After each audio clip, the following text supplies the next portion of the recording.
What's good? What's the word? Welcome to one of the dopest shows on YouTube where we talk about everything under the sun as long as we get back to the money, real conversations, and real solutions. I'm your host, Courtnee Edgar.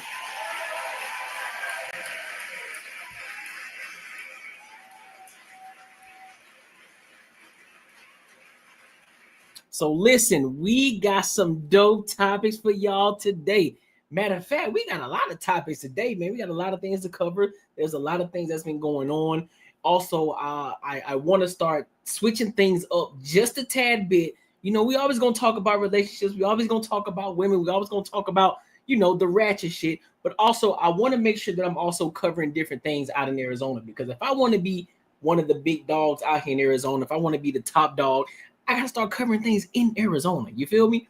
So that's one of the things I'm gonna start doing as well. So you could probably gonna see a little bit more of me talking a little bit more on politics, getting my hair right with politics, reading into more what's actually going on in the community out here where I live. All right. So, but other than that, everything else is still gonna be the same. We still gonna be rocking out. Nothing's really changing. We just adding different things, right? We want to evolve. We want to get better. You feel me? You feel me? So if you're rocking with that, make sure you like, comment, and subscribe for the algorithm, and make sure you hit that bell notification. All right. So real quick, I want to do some.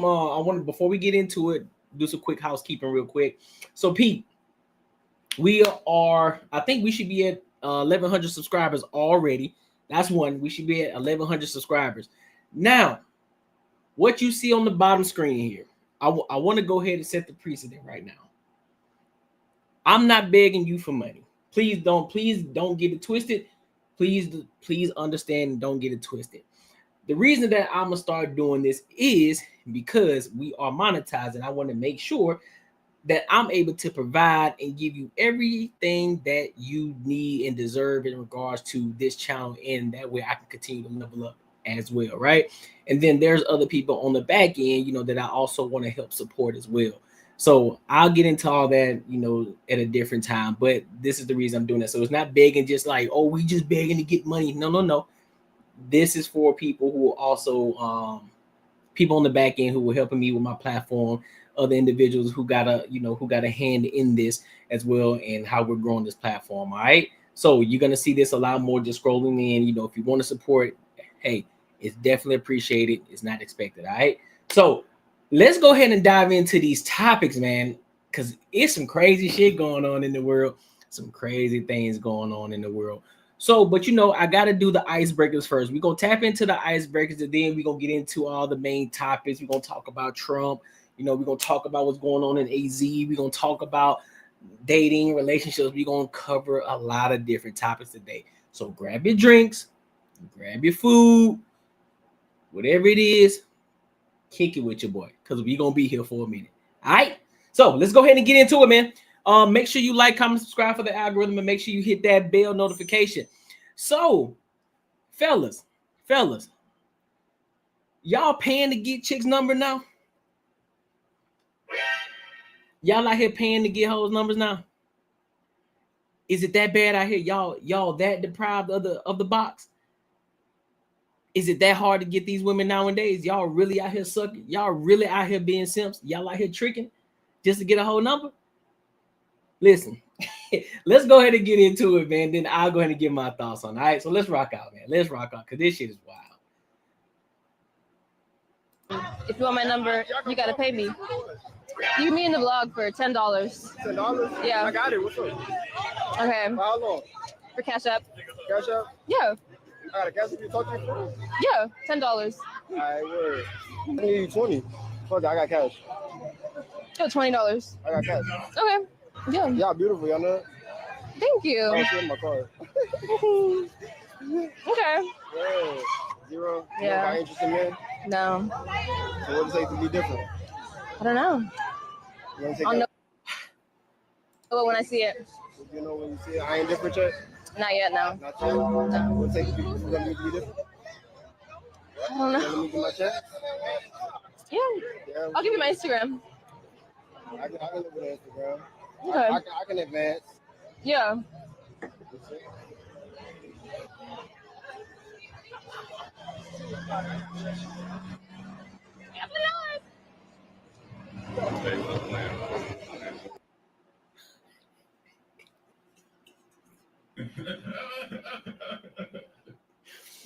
Fam.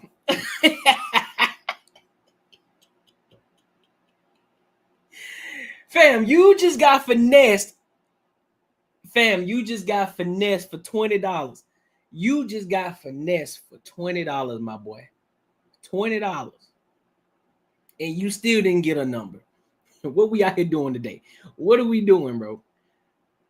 Finesse, bro. Finesse for $20 just to get a girl number. Matter of fact, she didn't even give you the number. She wasn't even checking for you. Then she said, look, I'm gonna get your IG. Now you probably gonna follow her on the end, and she ain't gonna follow you back. You just paid that $20 that you just paid. She gonna use that to buy some food tonight, and you ain't gonna, and you still ain't got no upper hand. You ain't getting nothing out of it. This is exactly why a lot of men, myself included, say, "Listen, bro, I'm not paying for nothing. You tripping? I don't know you. You ain't work. You ain't work for this money. You no, I'm not paying you nothing. That's why I don't even buy drinks. I'm not buying you no drink. What's wrong with you? The only way I'm gonna buy a drink if there was already, and again, this is just speaking in hypotheticals. I'm not buying you a drink unless I know that there is some sort of reciprocation, meaning you gonna have to signal, you gonna have to be choosing on me. That means I'm gonna have to know without a doubt that you rocking with your boy. Now, if I'm just doing that the kindness of my heart and I don't want anything behind it, cool. Yeah, I bought you a drink just out the kindness of my heart. I don't want nothing from you. I ain't even checking for that. I ain't even checking for you like that. I just bought you a drink because I'm feeling generous. That's a whole different story because I'm not asking for anything. That's different. But nigga, if you out here paying hoes $20 to get their number, and she still didn't get your number, mind you, she said she ain't even interested in men. So I would say, look, let me get that $20 back since I can't get your number. If I can't get your number, and then mind you, even if she was to give you your number, she didn't show no sign of interest in you. Look, let's just go back. I'm gonna play the video again. I'm just gonna point out a couple of things. All right, let's go. Let me give me a second. Watch this. Listen, I'm gonna play it again. If you want my number, you gotta pay me. First of all, let's go ahead and dive in. First of all, she ain't even looking at this nigga. She looking into a camera. That's one. Number, you gotta pay me. You me in the vlog for $10. $10? Yeah. I got it. What's up? Okay. For how long? For Cash App. Secondly, she ain't even facing you. Nigga, you standing, nigga, you, this is, I'm you. I'm looking at the girl, right? I'm looking at her side profile. I'm not looking at her in the face. She ain't even turned towards me. So that's a red flag number 2. Cash out? Yeah. All right, cash, you talk to me for? Yeah. $10. All right, $10. I need 20. Fuck it, I got cash. And then said, and then Yo, $20. I got cash. Okay. oh Yeah. my Y'all beautiful, y'all know? God. Thank you. Oh shit, my car. Okay. Yeah. Zero. Yeah. Not interested in men. No. Not interested in men. As soon as she said that, you should say, let me get my $20 back. Mind you, though, you shouldn't even be giving her money in the first goddamn place. But because we already here, you should have told her, hey, let me get that $20 back. Because you telling me that you're gonna get $20 and I don't get nothing. You ain't even interested in me. Let me get that 20 back. Let me get that 20 back. Different. I don't know.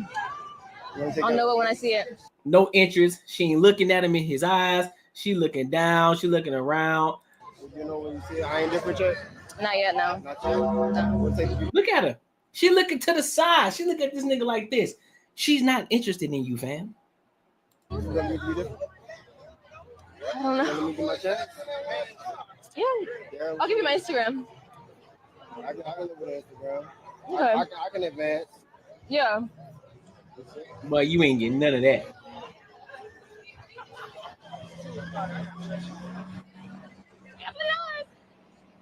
And then she just straight finessed your ass, bro. Congratulations. You played yourself. 100%. Listen, bro. Listen, man. Shout out to my girl Ashley. Shout out to my girl Kay. Listen, man. They say that. So according to them, they say that they getting tired of men, BSing them around. I'm a firm believer of this. If you able to finesse a nigga, do your thing. If you able to finesse a nigga, do your thing. This is where I gotta hold the fellas accountable. Dog, stop rewarding that type of behavior. Stop rewarding the behavior. If shorty don't want your number, if she tell you, listen, you gotta pay me in order to get my number. Guess what you should do? Turn around and walk away. Say, nah, you got it. You should turn around and walk away. I don't care how attractive that a chick may be. You never give up. You never give up your hand, bro. You never give up your hand. No. $10 for a number. Who is you? Because here's my thing. You broke. You were broke. Any chick who tell me I need to pay her in order to get her number, she broke. She out here struggling. She struggle clubbing. That's exactly what she's struggle clubbing out here. And mind you, she out here, that's literally what she doing. She went out that bitch. She went out that bitch to probably tell, look, I'm finna finesse some people. I'm finna, I'm finna show a little and show some clavicles, show a little bit of that cleavage, you know what I'm saying? Open that shit up a little bit, throw some little makeup on, have a little promiscuous dress on. Somebody gonna bite. And goddamn it was. And guess who it was? It was a sucker. Makes no sense to me. So fellas, it ain't tricking if you got it. It's still tricking, my nigga. I don't give a fuck how much money you got. I don't give a fuck if you're a multi-millionaire. I don't give a damn if you broke. It's still tricking. Stop tricking on these hoes. The only person that you should be tricking on, and I mean this with every facet of the saying that I'm saying, any person that you should be tricking on is the woman that you rocking with. That is it. Not no new hoe. Not these one-off chicks.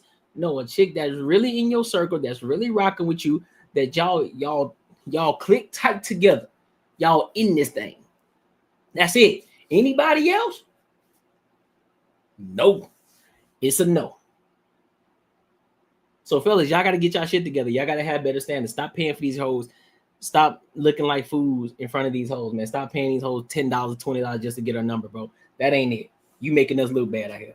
You making men as a whole look bad, bro. And you thought you was doing something. I guarantee you probably gonna go back to your homeboys like, yeah, bro, I just got the little bad little shorty. I just got an IG and shit. You know what I'm saying? But I guarantee you ain't gonna tell them that you paid the $20 to get it. You ain't gonna tell your homies you paid $20 to get a chick number. Well, my bad. Her Instagram. You ain't even get a number. You paid her. She asked for $10. You gave her 20 and you got her IG. You still ain't get a number. That is why you'll work. That is why you'll work. But guess what? She came up on $20. She came up on $20. That's for sure. So make sure you like, comment, subscribe for the algorithm. Make sure you hit that bell notification, man. For real. So look, let's go ahead and move on, bro. Let's go ahead and move over to this next topic. Let's go. I gotta go ahead and move over to this next topic because this is a good one, man. So Drewski has gone viral for whiteface. He gone for whiteface. You know, the shit that a lot of black people talk about, you know, in regards to when white people do blackface, you know, they feel some type of way about it. So here's what I'm gonna do. Before I play this entire clip, I'm gonna do it the reverse way. I'm gonna play people's reactions to it first, and then I'm gonna play the clip so that way you guys can have the context to kind of gauge to see, all right, are they tripping or was Drewski in the wrong? So let me play these clips first, and then we'll rock out. All right. So let's get to it. Oh damn! Did I not save it? Don't worry about it. We good. Don't worry. Good morning. It's Thursday. Oh, my camera just got really bright for some reason. Whatever. Just something that I watched last night that I thought was absolutely hilarious. And I'm super sweaty because today was cardio day, and I hate cardio, but I did it. A little bicycle thing at like I almost got 5.5 miles this morning.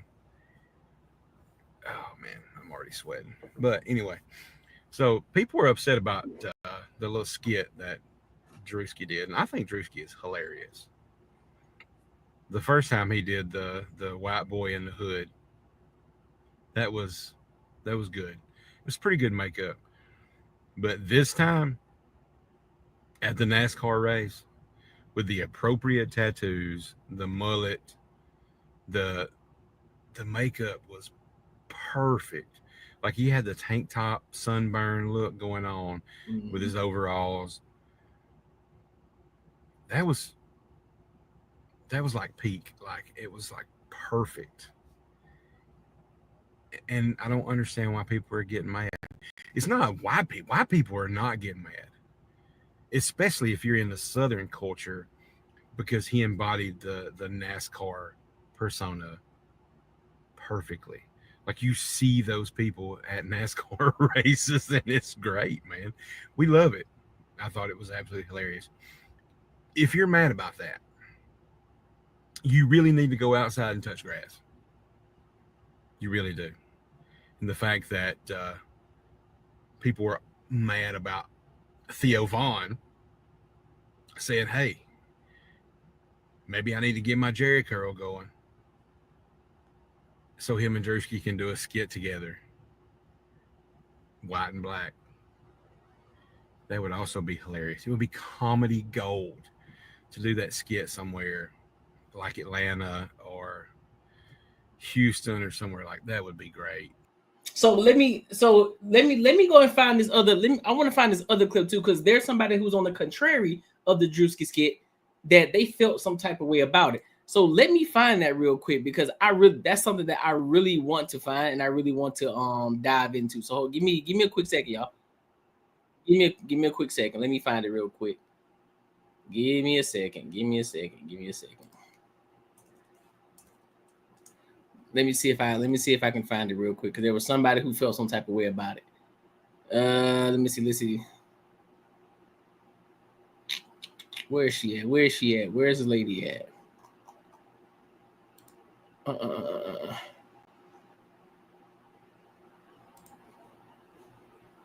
Let's go. White face, Drewski white face. Where's the lady at? Because there was a lady who said she felt some type of way about it.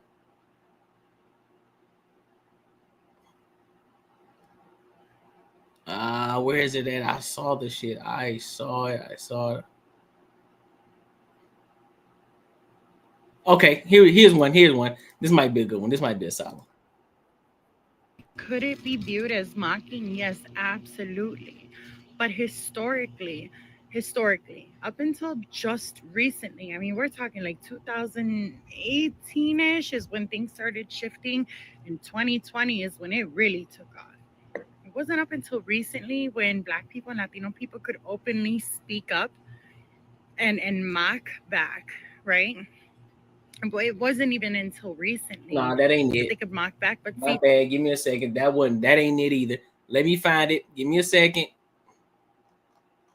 Let me see. Don't like. Let me see. Face get reaction. Let's go here. Okay, this might be the one that I'm looking for.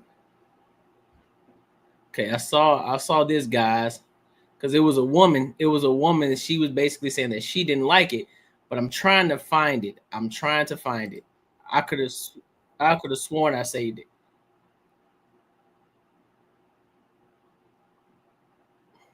Come on. Come through for your boy real quick, like. Where is it at?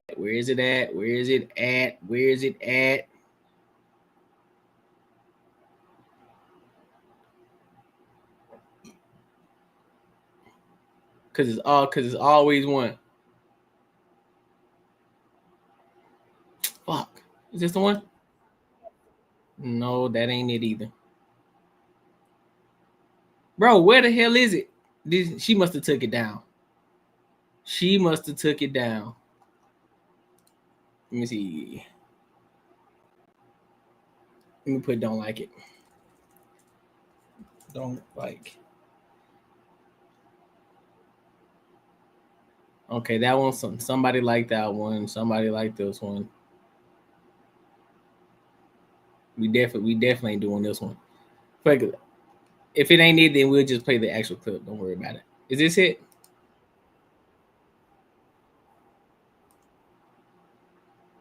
Nope.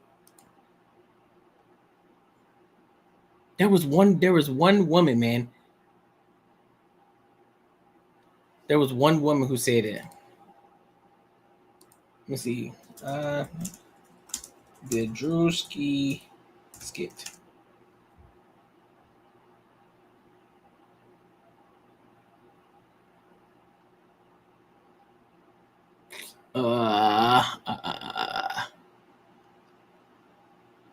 Yeah, I think she took it. She must have took it down. She had to have taken it down because I literally watched this shit earlier. I saw the video. I saw the shit earlier. Watched it earlier. But now all of a sudden I can't find the shit. Unfucking believable. But anyway, there were some people that was talking about it, and they felt some type of way about the skit, in regards to one of the parts inside the Drewski skit, saying that she felt some type of way because her sons were two black guys, well, they were two black kids, and you know the depiction of what Drewski was depicting versus against black people. It was some crazy shit, but I'm gonna continue to play the skit. I'm gonna play the skit real quick, and then so that way we can get better context. All right, because I couldn't find it.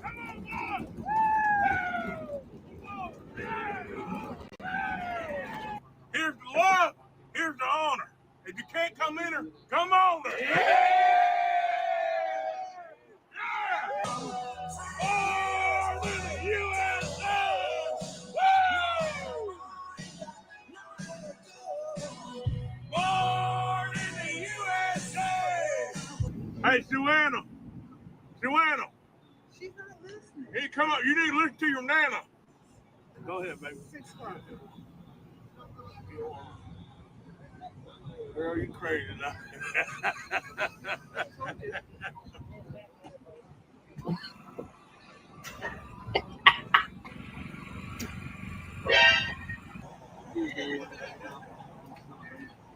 Hey, me Ma.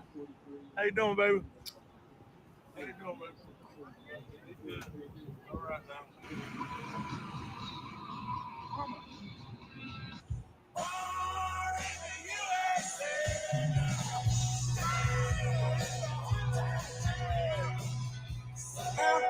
Hey, you lost, boy? No, I'm going to the race. What race? NASCAR race. You going to NASCAR? Yes, sir. A little bit. You ain't lost, is you? No, I'm good. I'm going to the race, sir. Sure about that? Yes, sir. Find something safe to do, boy. Yeah. If liquor don't kill us, pussy must.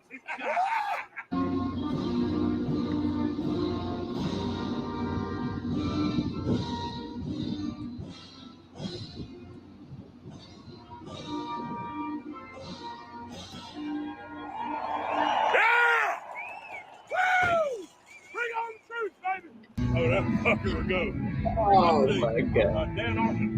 Randy Van Devin. Dan Arthur. Oh, South Dakota. Yeah.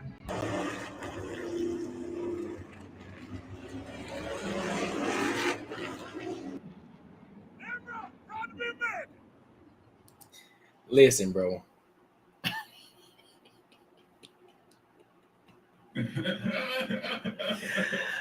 Dog, I don't care what nobody says, dog. This was absolute comedy, bro. This shit was great. This was a phenomenal job by Drewski, man. here's the thing: for those people who feel some type of way about this, I need y'all to understand. He does this to a lot of group of people. It's not just this situation. We've seen Drewski do many skits, right? The makeup, everything. It's time. You could almost, if you didn't know who Drewski was, he could pass for a white man. That's just how great the makeup and everything was. I gotta be honest about it. The tattoos, the tan, everything was spot on. It's kind of like the movie Tropic Thunder with Robert Downey Jr. when he did the black guy. He did such a phenomenal job, because when I actually watched that movie and didn't realize that it was Robert Downey Jr., I thought that was a black man. I real deal thought it was a black dude till at the end of the movie, we was like, oh shit, that's a white man. So you can't be mad about that. You can't be mad about it. It's just, that's what we see. There are people out here who look just like that.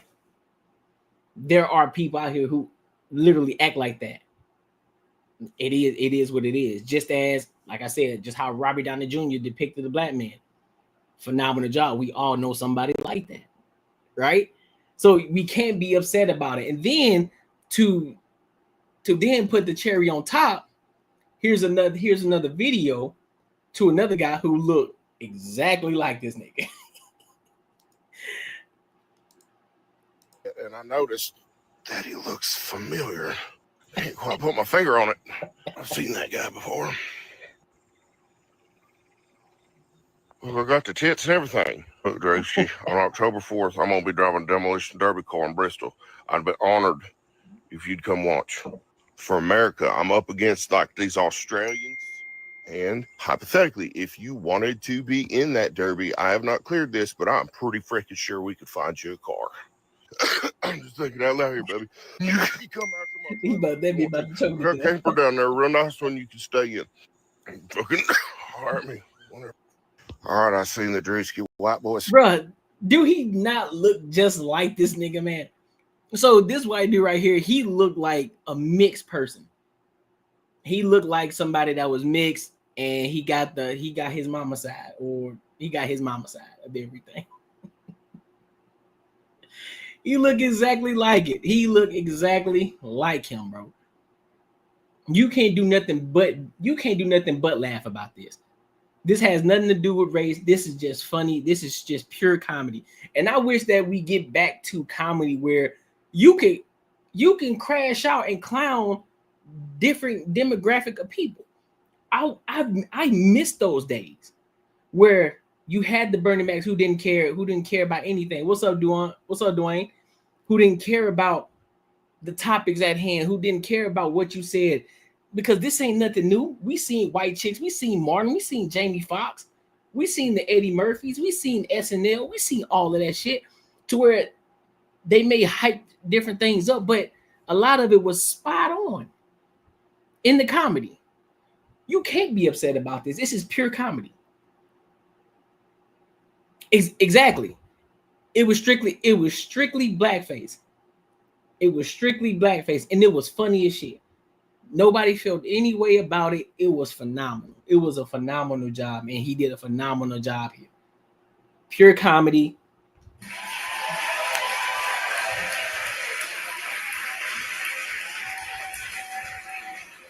So for anybody who feels some type of way, you felt offended by it, or you're trying to flip the script. Well, if it was a white person did it, listen, if it's a white person that do it, just don't get to the disrespectful aspect of it. But however, do what you will.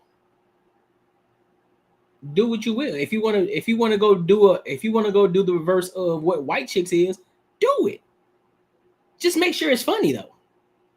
If it's pure comedy shit, I'm gonna laugh. I don't feel offended by it. I wouldn't feel offended by it, but I guarantee if you do it, if you execute it perfectly, I guarantee you nobody's gonna trip. Well, of course, you're gonna have a certain group of people that's gonna trip out, but ultimately, people aren't gonna trip out.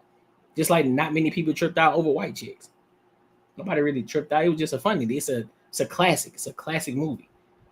So can't feel no way about that. You know what I'm saying? So shout out to Drewski, man. I hope that he continues to keep doing what he's doing. He continue to keep blowing up, you know, continue to keep going viral, continue to keep, you know, posting these polarizing topics and doing polarizing comedy, you know, so we can get back to it, man, because everybody's so offended today nowadays, bro.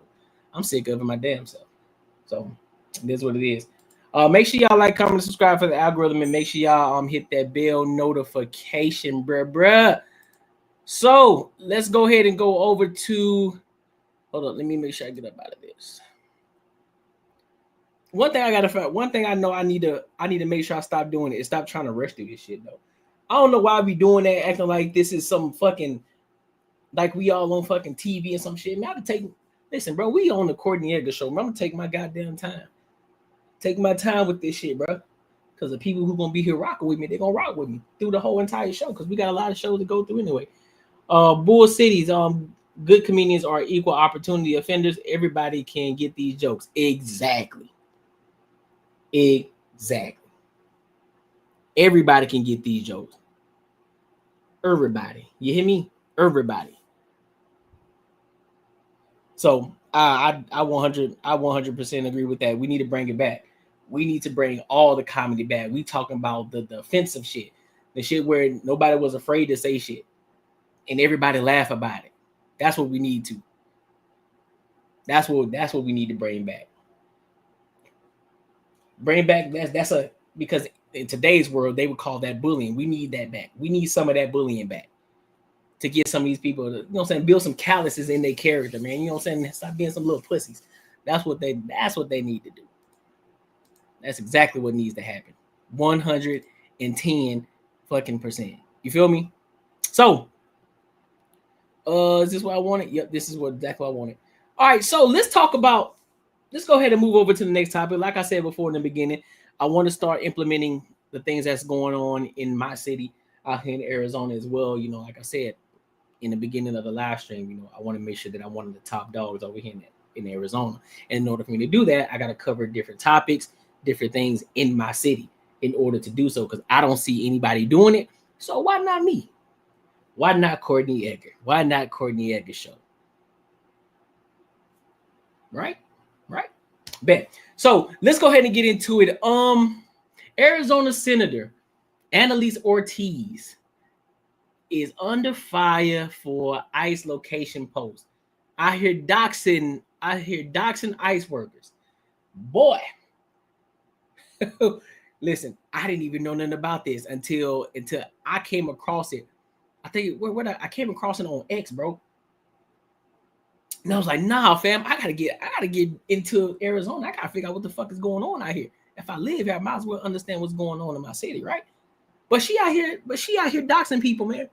Out here doxing the ICE workers. So let's go ahead and get into it, and then you know what I'm saying, I'll give my thoughts and opinions about it, man. So let's go ahead and rock out. Not that. Let's get it. An Arizona state senator is under fire for her social media posts about ICE sightings. She is now facing calls for her removal from the state Senate.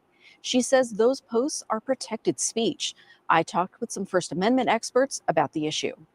I'm absolutely worried about my safety. I'm getting death threats. State Senator Annalise Ortiz posts on social media about immigration enforcement activity. Now the Senate president is asking the U.S. Justice Department to investigate her, saying in a statement, quote, "Public servants have a duty to uphold the law and respect those who enforce it, not undermine them." I have received death threats, calls for my arrest, calls for my deportation, even though I am a United States citizen born and raised in Arizona. Senator Ortiz is standing firm, telling me her posts are protected speech. I am not intimidated by this because what I did was simply alert my community to stay away from an area where ICE could be to keep themselves safe. First Amendment experts I talked with agree. Senator Ortiz is right. She has a First Amendment right to talk about, to share publicly available, publicly viewable information. Alex Morey is at the Freedom Forum, a nonpartisan nonprofit focused on First Amendment education. It's very much protected by the First Amendment. Darrell Hill at the ACLU of Arizona agreed, saying Senator Ortiz has a right to share information with her constituents. This is just normal part of being a member of society, being a member of the public, and a normal expression of First Amendment rights and activities. The U.S. Department of Homeland Security told me in a statement that Senator Ortiz is siding with criminals over American citizens, writing, quote, notifying the public about ICE law enforcement operations endangers law enforcement and weakens American national security. This certainly looks like obstruction of justice. Both experts I talked to say people who post online about ICE sightings should know that's protected speech. Whatever your politics, if the First Amendment stands for anything, it's for the idea that we should be able to talk openly in this country about issues that are of importance to us, up to and including criticizing government officials. For ABC 15's political team, I'm Manuelita Beck. Well, let's go to the next topic. Why is the Constitution a tricky obstacle for the haters to overcome? Warren P. was on with our morning news last week, and he says that Senator Annalise Ortiz, has admitted to a crime when she tweeted the location of ICE agents, retweeted location of ICE agents, and said that she doesn't believe anyone is here illegally, that there is no such thing as legal or illegal, that you're a person, especially if you're on your native land, this sort of thing, and that she would help. So let me ask y'all a question. Do y'all think that Annalise Ortiz is wrong for doing that? As a senator, do you think that she was in the wrong for doing that? For alerting her community, letting them know the exact, letting them know what areas not to be in, especially if they are illegal?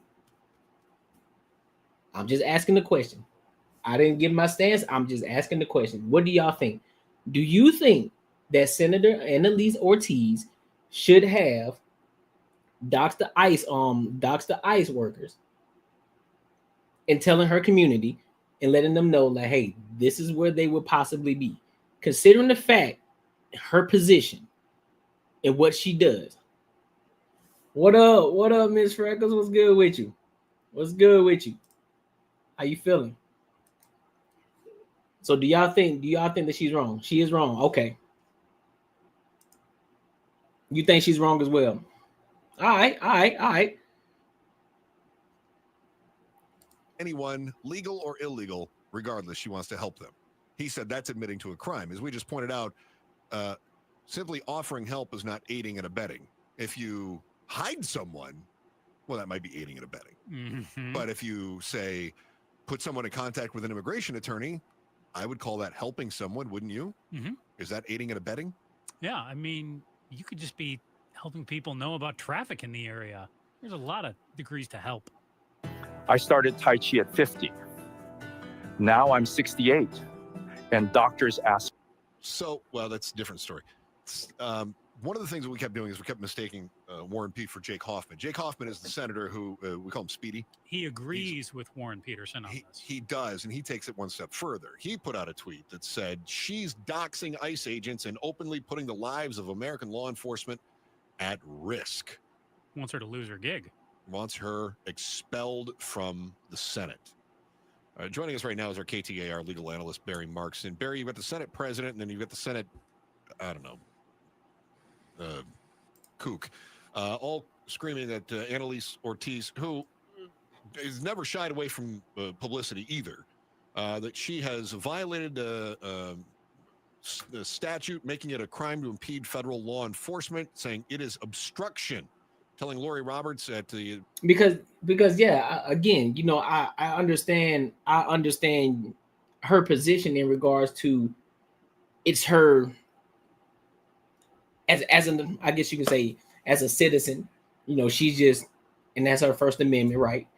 She just saying what she's saying, right? However, the position that you hold, just like Bull City said, it's just like being on the sports team. It's just like I'm coaching this team, but also I'm giving hints to the other team, letting them know what positions we're running, because I'm just kind of throwing the game. So which side are you on? What side are you playing right now? and then to make it a public post, knowing that it was going to get the visibility.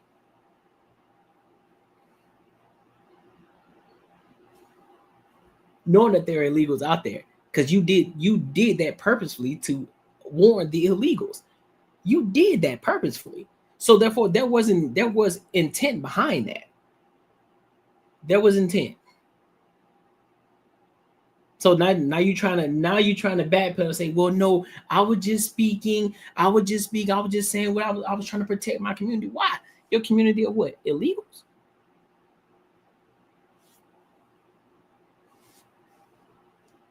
Right. And she's a referee at the same time. You feel me? So yeah, she bugging. The Republic, it's using their locations to obstruct justice and help someone trying to avoid law enforcement. Does she have a First Amendment protection in this case?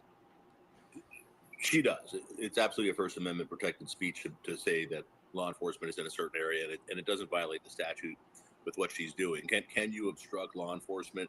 Yes, if they're in the middle of an arrest, if you're doing something to block them from doing so, if you're informing somebody who's about to have a warrant or an arrest made, yes, but not just generally ICE is in the area, which is what she was doing. So, I mean, if you think about it, there are police scanners out there that tell you where the police are and where they're going. There's Waze, just driving around with the traffic app Waze has a thing on there where you can notate where police are so that the drivers following you will know there's police there and to watch your speed. So none of that is illegal.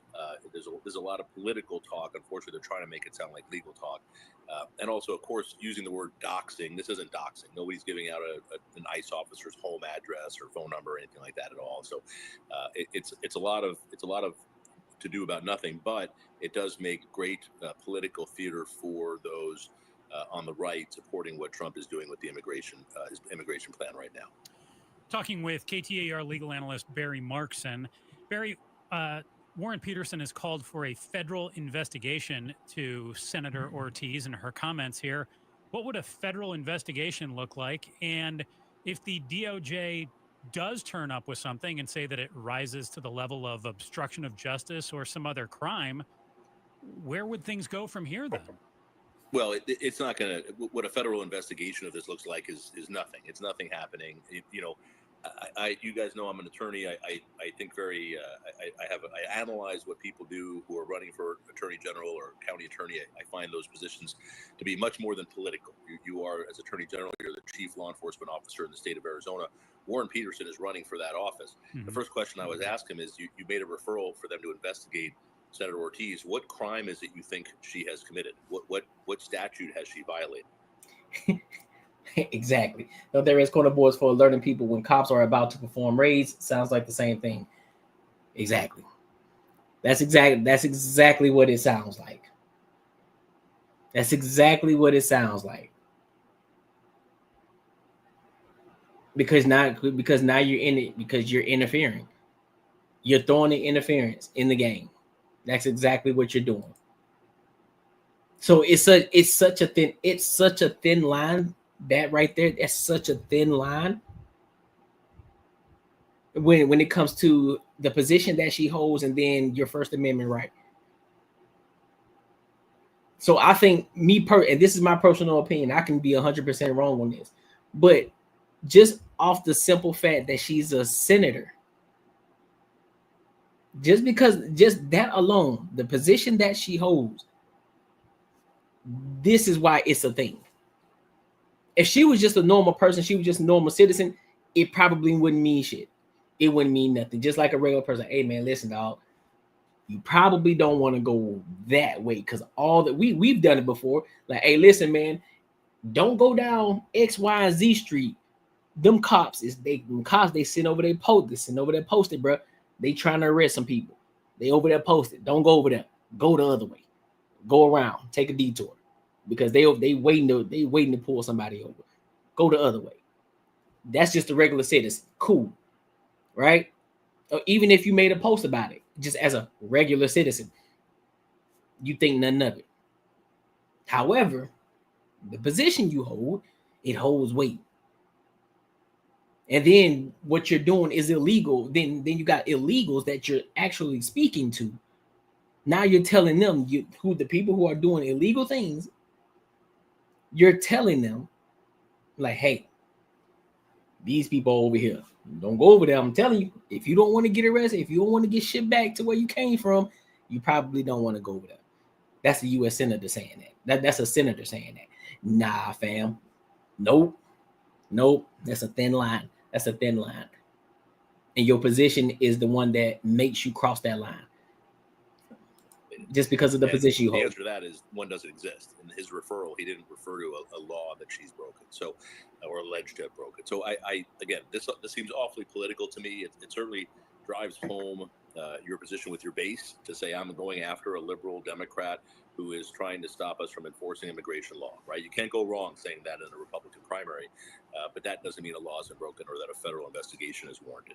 Yeah, I don't think a law is broken. The limits of that First Amendment, Barry, if you don't mind. I was reading. Okay, I'm sorry. I'll let it keep playing, but no, I don't think a law is broken. I'm not saying that at all. I'm definitely not saying that the law is broken. She didn't break a law. There was no law broken. However, there's still consequences because of the position that you hold. There are still certain things that you shouldn't be doing, and that's one of them. As a senator, that's one of the things that you shouldn't be doing. So, commentary by it's almost like an unwritten rule. Republican. She was talking about Trump's comments, which Warren Peterson brought up and said that Mays wanted to invest President Trump for his comments when he called Liz Cheney a war hawk. Of course, he omitted when he was relaying the story. He omitted that it wasn't just that Trump called her a war hawk. He said she's a radical war hawk. Let's put her with a rifle standing there with 9 barrels shooting at her. Okay, let's see how she feels about it. You know, when the guns are trained on her face. Mays then asked her staff to analyze whether those remarks qualified as a death threat under Arizona law. Now, Warren Peterson said that it was quite obviously a First Amendment protected speech. Roberts went on to make the case, though, that Ortiz isn't implying that people should grab their guns and confront ICE agents. She isn't calling on protesters to block ICE agents from enforcing federal immigration law. If she were to say, ICE is coming, grab a gun, would that be protected under the First Amendment? It would certainly be potentially a crime and not protected under the First Amendment if she's encouraging people to come out and be violent, if she's encouraging people to interact in a negative way with law enforcement, to get in their way, to obstruct. That's different. Certainly, if you're making threats and physical threats or death threats against police officers, that's different. So that now you are violating the law, and now your First Amendment protection is going to shrink considerably in relation to that. So that is completely different. That's not what she said here. What Senator Ortiz said here was simply, there's ICE in this area. All right, then let's test this theory. Let's test it then. Yeah. What if she were to say, let's put ICE there standing with a rifle with 9 barrels shooting at them. Okay, let's see how they feel about it. You know, when the guns are trained on their faces. Had she said that, would it have been a protection by the First Amendment? You are rocked up. Thicker, longer. It's a game changer. Yes, it is a game changer. They got these nice little things called... Which is verbatim what Trump said. Yeah, if it can be construed as a threat, a physical, violent threat, then that changes everything. Again, that's not what she said, but I understand you're taking it to what Trump said. So yes, if you're going to threaten law enforcement, if you're going to threaten violence, and you're encouraging people to go out and do something like that, then yes, I think that can potentially be a violation of federal statute.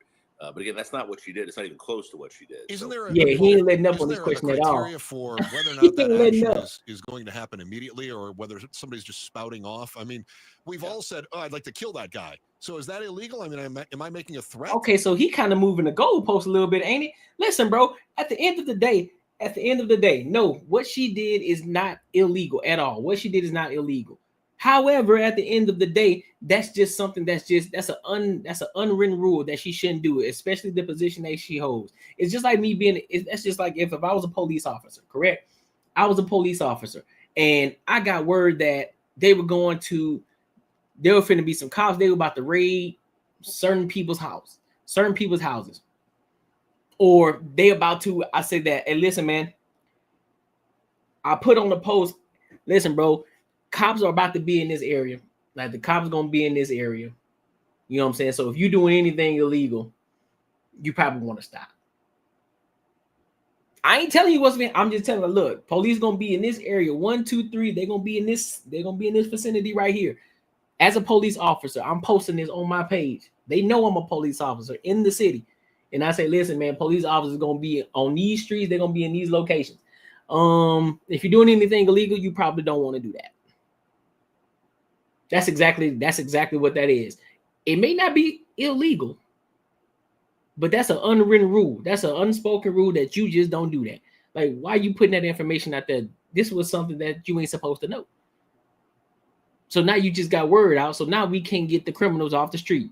We can't get the people that we trying to get off the street because you just did that. You just outed them and said what was finna happen.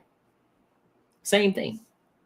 It wasn't illegal, but it still wasn't the right thing to do, considering the position that you hold.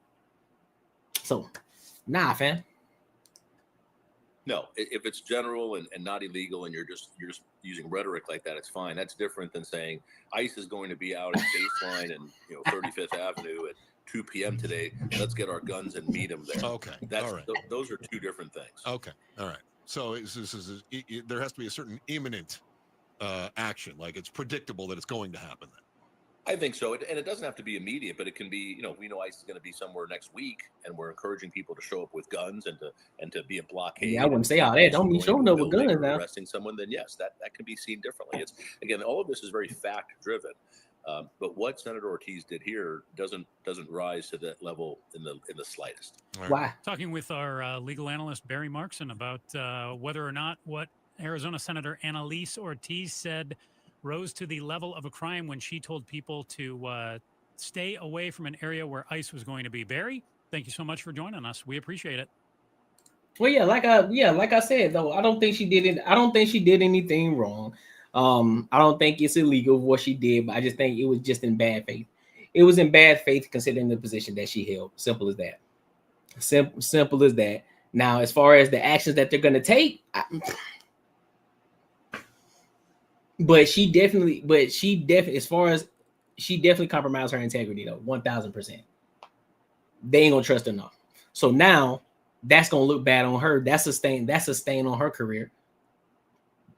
As far as being in the position that she's in, that's a stain on her career now. So yeah, she probably shouldn't have done that. Some things I get it. You want to be the one that's fighting for the people. I understand that, but there's certain ways of doing it. That wasn't it. That was not it, because you have to understand the type of power that you hold, the type of people that you are around, the things that you know, the security in regards to confidential information, all these different things that you hold. Yeah, that just wasn't it. That was in bad faith, 100% bad faith, man. So is what it is, man. Make sure y'all like, comment, subscribe for the algorithm, and make sure y'all hit that bell notification. So I want to go over to this next topic. This is crazy. This has been something that just popped up not too long ago. The Clippers owner invested in the company, in the startup company, and they were giving Steve Ballmer is his name, by the way. Steve Ballmer, the owner of the LA Clippers, and the superstar Kawhi Leonard are all caught up in the situation on a fraud situation on a startup company. So I'm gonna let them tell the story and everything, then I'm gonna give my opinions and thoughts about it. All right. So let's go ahead and get into it. Kawhi's personal team did not respond before our deadline.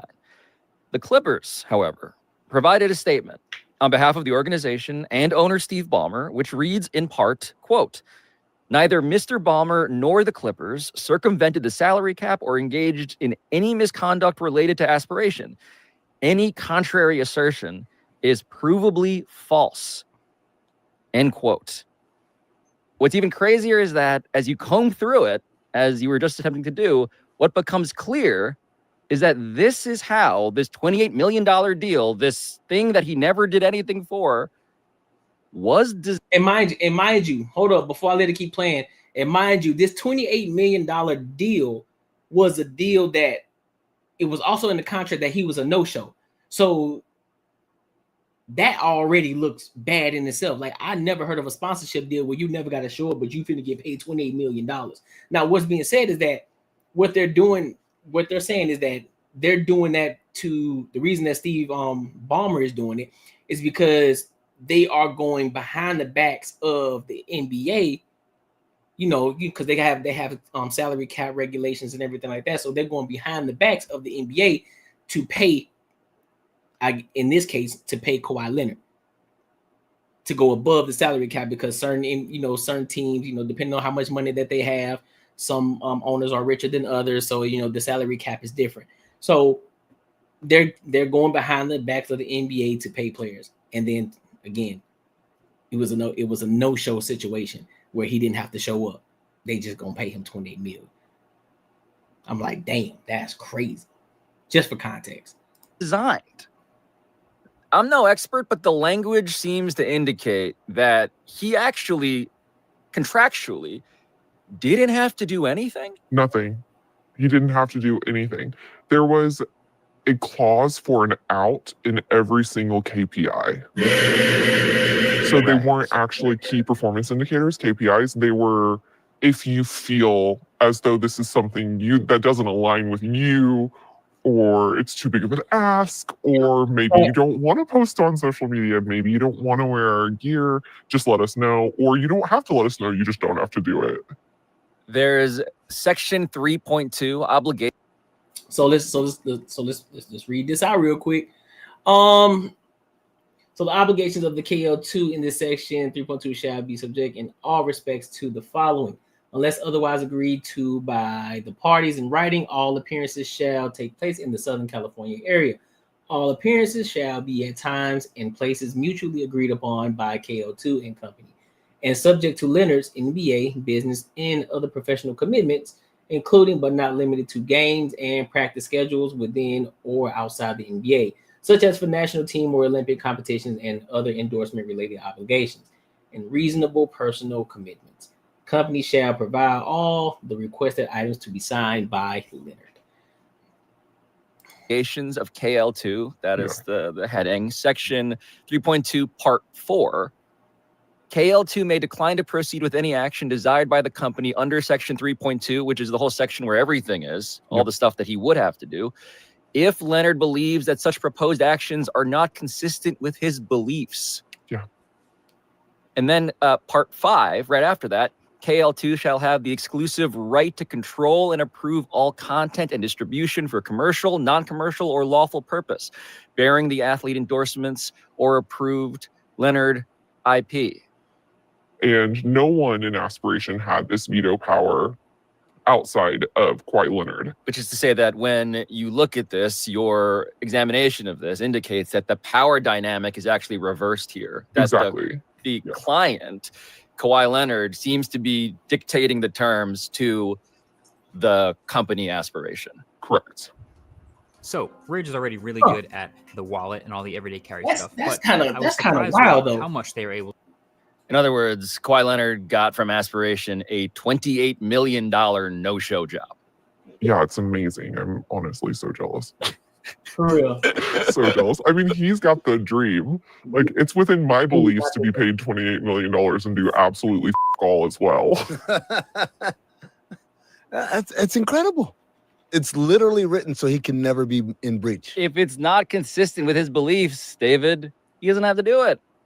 I'm sweating a little bit because I want to understand exactly what the deliverables were. Right. And to see whether or not there's opportunity for him to actually get the 28 million without ever allowing them to do anything with his name associated. Allow me to hand you some paper.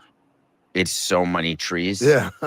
Well, one tree. You said it was one tree. Damn, that's a lot of paper, boy. There's the full endorsement agreement. You may look right there. Thank you. So I've page 13. I've done a lot of these. That's why you're here. Oh.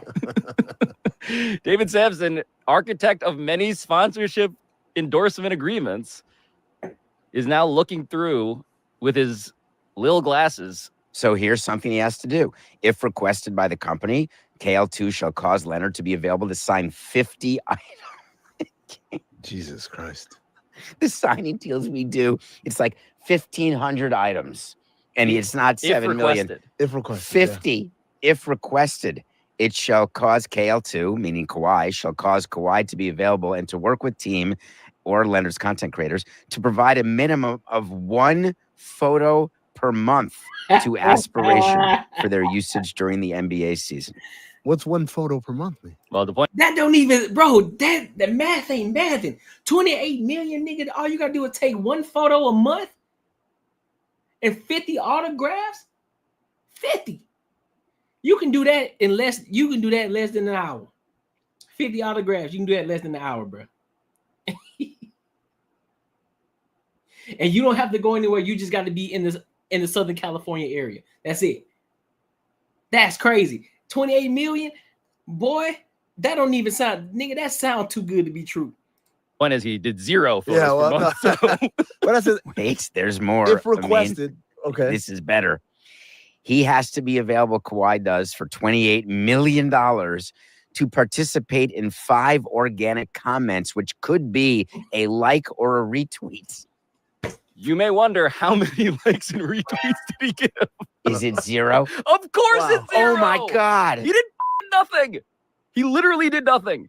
And As far as we could tell. As And far my as we could source has confirmed, as well as the other 6 sources I spoke to have confirmed. did nothing and yet not in breach of contract. But That's here's the my question, amazing though. part. Here's my question though. Why Kawhi though? Out of all people, is it why Kawhi? Is it because Kawhi isn't in the media, so to speak, like that? He's not tied up in a lot of drama, so he's kind of behind the scenes. So it makes it a little bit easier for him. Just like, all right, bet. So I don't got to do too much anyway. I ain't in the media like that. So if I just show my face here and there a couple of times, you know, not many people are gonna raise their eyebrows or anything like that. Is it what was it? What is the deal? What is the deal here? Because low key, it may not be exactly the same, but you know what this kind of sounds like. Before they started getting paid, it kind of sounds like when boosters, you know, when they know they got a top athlete, you know, they do a little extra for them, you know, throw them a little cash on the side or get them the new vehicle, take care of them a little bit because you know they're gonna be the superstar running it up, and they know they're gonna be the next up and coming thing. That's kind of what it sounds like a little bit. If that's what it sounds like to me. That's my personal opinion about it. That's what it sounds like to me. I could be wrong. Right? That's it's like I did nothing wrong, basically, according to this contract. He does have to do something that's major here. What is that? That Leonard has to be available and participate with company to create an annual program in support of the company's reforestation program with a tie to calculating Leonard's carbon footprint given his annual schedule, events, and travel. Boy, I'd love to see that. Well, it's hard because it didn't happen. I thought you were going to say that was the one thing he did do. As David continues to comb Well, I'm through also this. looking at the definitions because I want to make sure here. Oh, yeah, I knew that he would. He's like a pig in shit I right mean, now. this- Like, you give me he's a wallowing. secret contract that I can pick apart. What we heard just before about that any deliverable, it's that such proposed actions are not consistent with his beliefs. He doesn't have to do it. And I'm looking in the defined terms, assuming these are all the defined beliefs? terms. I'm looking for beliefs. It is not defined. So therefore, there is no actual anything in this contract. Now, I've been reading it only for a couple of minutes. This is in real time. But if you've got a qualifier there, which allows you to get out of any of your obligations with something as ephemeral as not consistent with his beliefs without a definition, because beliefs is a small b. I was looking for beliefs with a big B, which would make it a defined term, where you have to say, hey, I don't believe in working on Saturdays, or I don't believe in supporting pig meat because I'm a vegan. Right. So you Big can baller have that beliefs. in contracts, that you will not endorse something that goes against your beliefs, but it's a small b, and there's no defined term. He might small b believe in not doing anything. Yeah. It's against my And- beliefs to do this. David? I'm trying to come to grips with 2.10b here.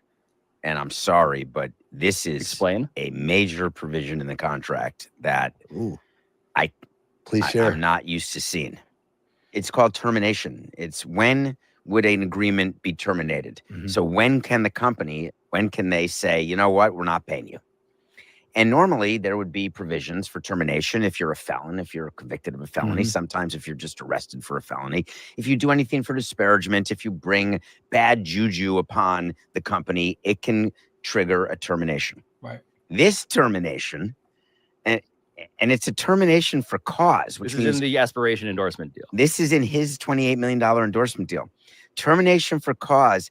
If Leonard is no longer an employee of the team for any reason, and the team, capital T, is defined as the Clippers. Yes. Oh, so that's where the rubber meets the road, huh?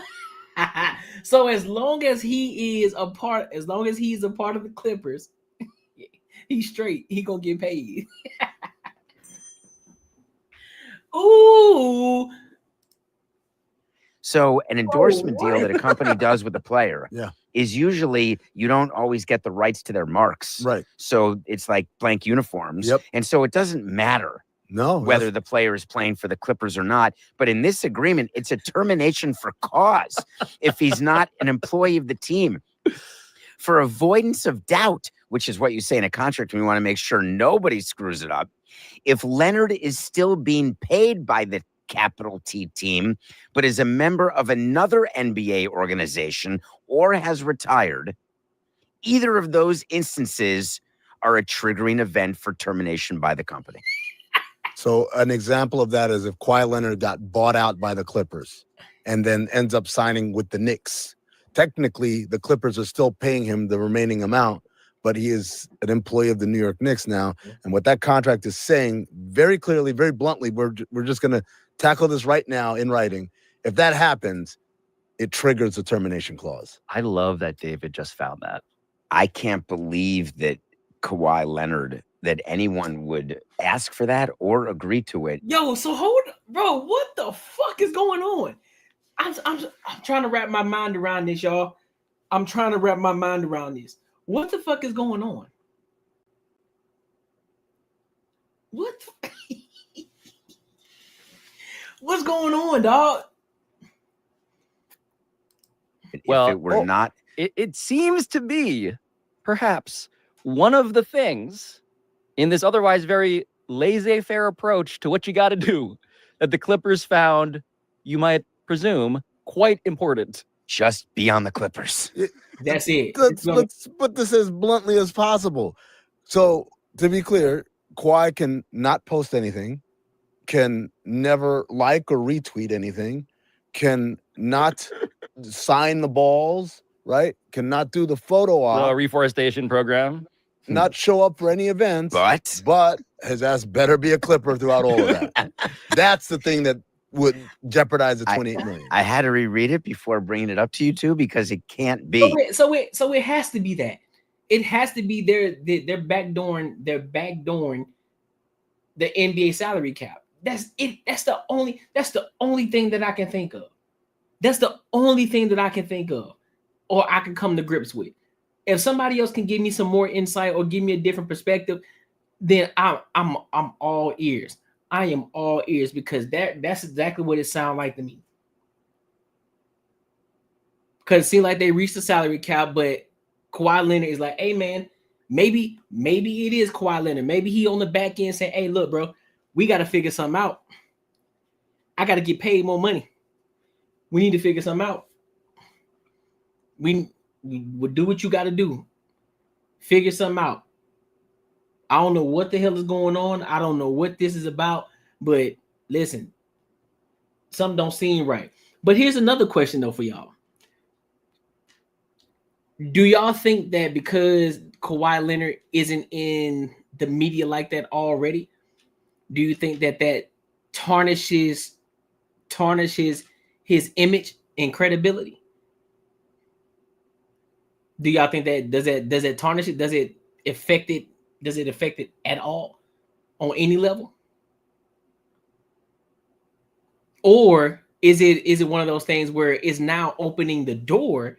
Could it be that it's opening the door for other opportunities in the future for other players in other teams because there are salary caps. So therefore they have to find other ways to pay more to certain players. Could that be something? Could that be something that can potentially happen in the future where they then come to an agreement with the NBA?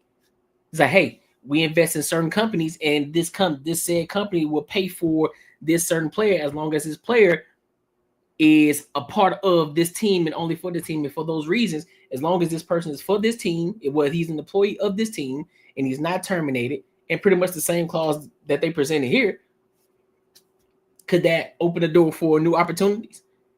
You know, of course, you got to retune it, refine it and everything, so that may make it real legit. Could that be something? 28 million is $1 million per game with the amount of game he sits out. That's what I'm saying. And yeah, and in fact, that's what I'm saying too.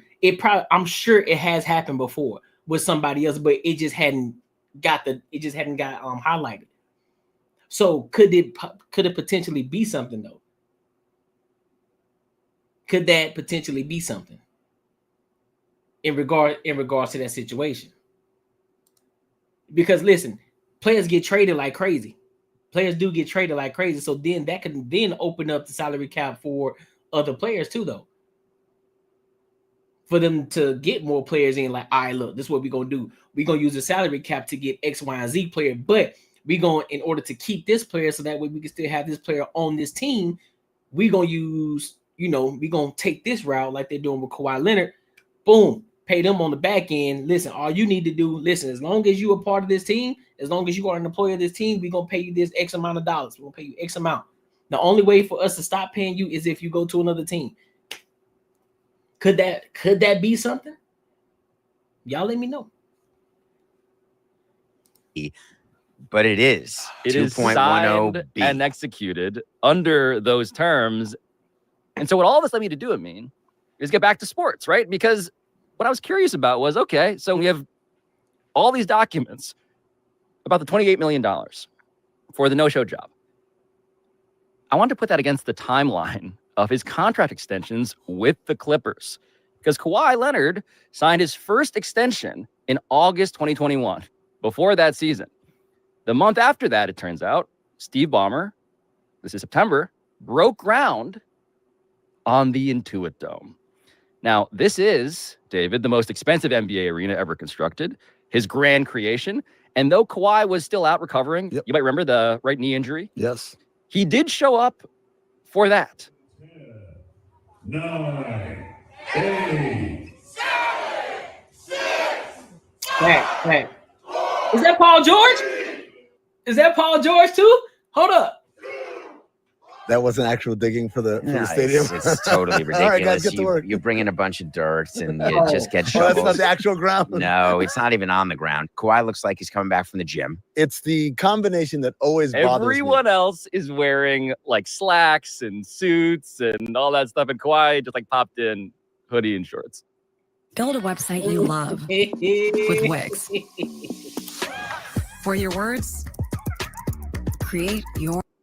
But speaking of digging, I want to go back to the coverage of the extension that Kawhi signed just weeks before that scene, right? Because before those shovels went into the ground. Right, and yeah, exactly. That's what I'm saying. If the president said, that other players can use this strategy without being in violation of CBA. Yeah, exactly. That's what I'm saying. So could that potentially be a thing now? Could that be something that they can do with the NBA? It's like, all right, look, in order for us to do this, of course, we're going to have to regulate this shit. We're going to have to fine tune some things in order for this to work. So that way we can get the kind of players that we want to get without the salary cap. And all of these teams who have the means to get these big ass players, now that we can, now it creates this equalness. So now, like, look, it's free game now. It's open season. I can go and get fucking the top two. I can go get the top two superstars, bring them over here, and I can trade for these other two superstars. So we tired of them because they fucking up. So I'm gonna take these two superstars and get these other two superstars over here, and we won't have to worry about how much we can pay them because we'll be able to pay them. So that won't be an issue. So salary cap won't be an issue anymore. But as a fan, as a basketball, as a basketball fan though, how would that look for the fans though? Now it's like, hey man, this shit looking kind of stupid. You feel me? So now does that fuck up the morality of the fans though?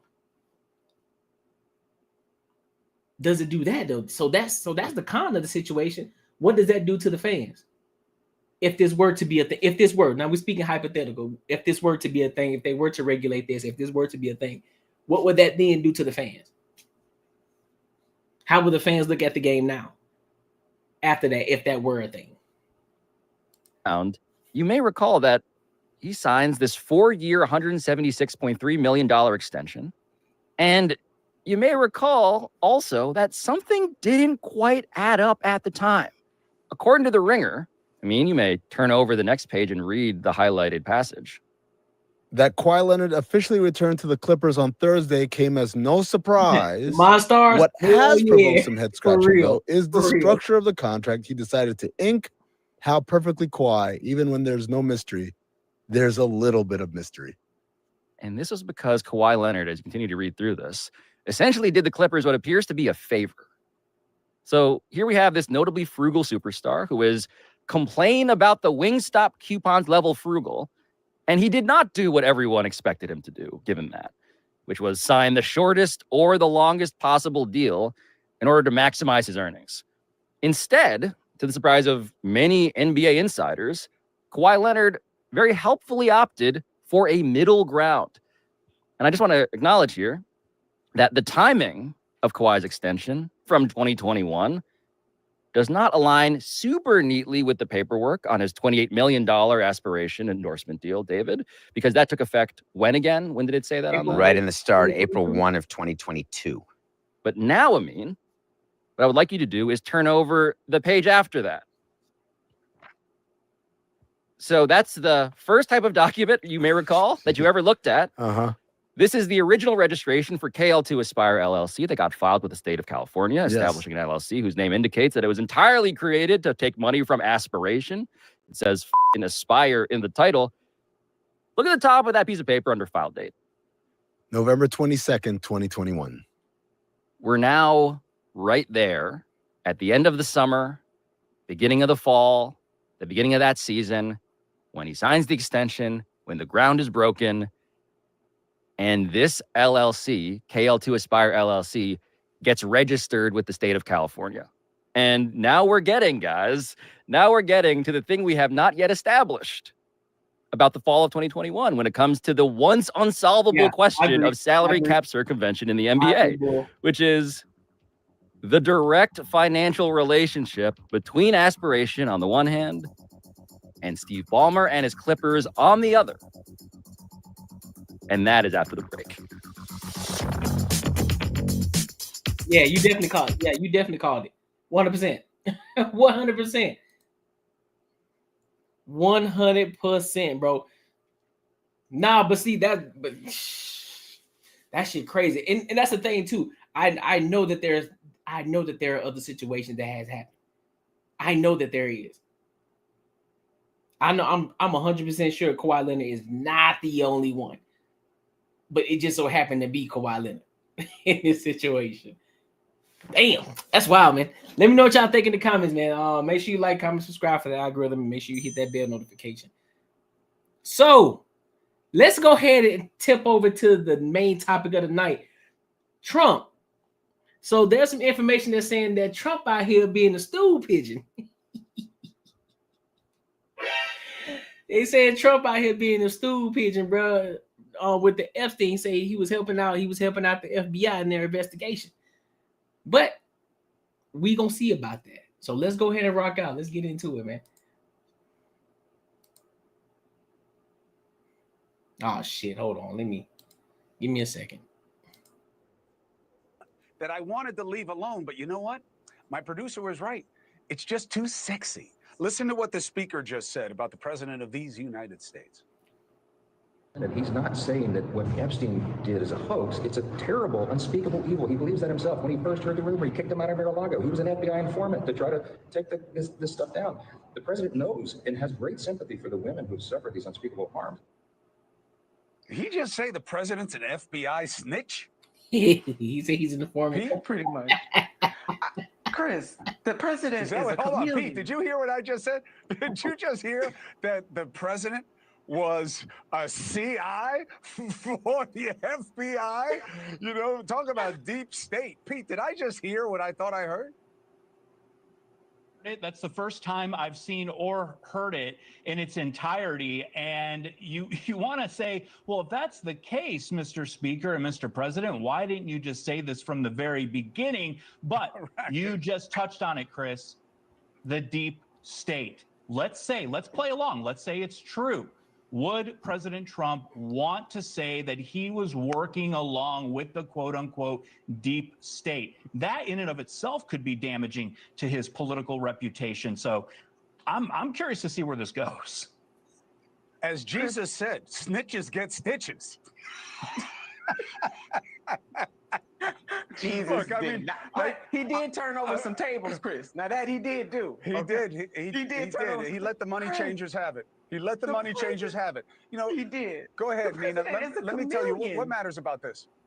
I mean, the president is a chameleon. This is just he is some kind of special, and the world is not ready. Now I'm going to put that aside. If the president sincerely believes what Speaker Johnson just said, then why was he allowing planes to fly overhead while the survivors were telling their stories? Why doesn't the president just simply say to those women who were young girls at the time that I feel your pain? You know, take a page out of President Bill Clinton's book. And you know what? We're not going to stand for this, and let the chips fall where they may legally. I get we got to redact and protect some people, because not everybody who was affiliated with Epstein, we got to leave. Not everybody that was affiliated with him knew necessarily the vile nature of him, but far too many people did. And the president can come out and say that we're not going to protect these powerful people. I'm standing with you. I see you. I hear you. Yeah. And I'm with you. But now to say, Speaker Johnson is saying that the president is with these women. The president has not said that once, Chris or Pete, as far as I know. No, Pete. I mean, here's why Epstein won't go away. Okay, it's not because of the truth. It's because of the cell. And you made it a boogeyman. You made it a function of bringing down the rich and powerful, who it turns out don't just have more money, but they are into eating babies, or whatever stupid mythologies were sold at the time. And you said you'd be transparent. And sure, you can say, oh, if the women have names, why didn't they come out before? I'm not mad at them. There's no responsibility on them. There's a responsibility on the government.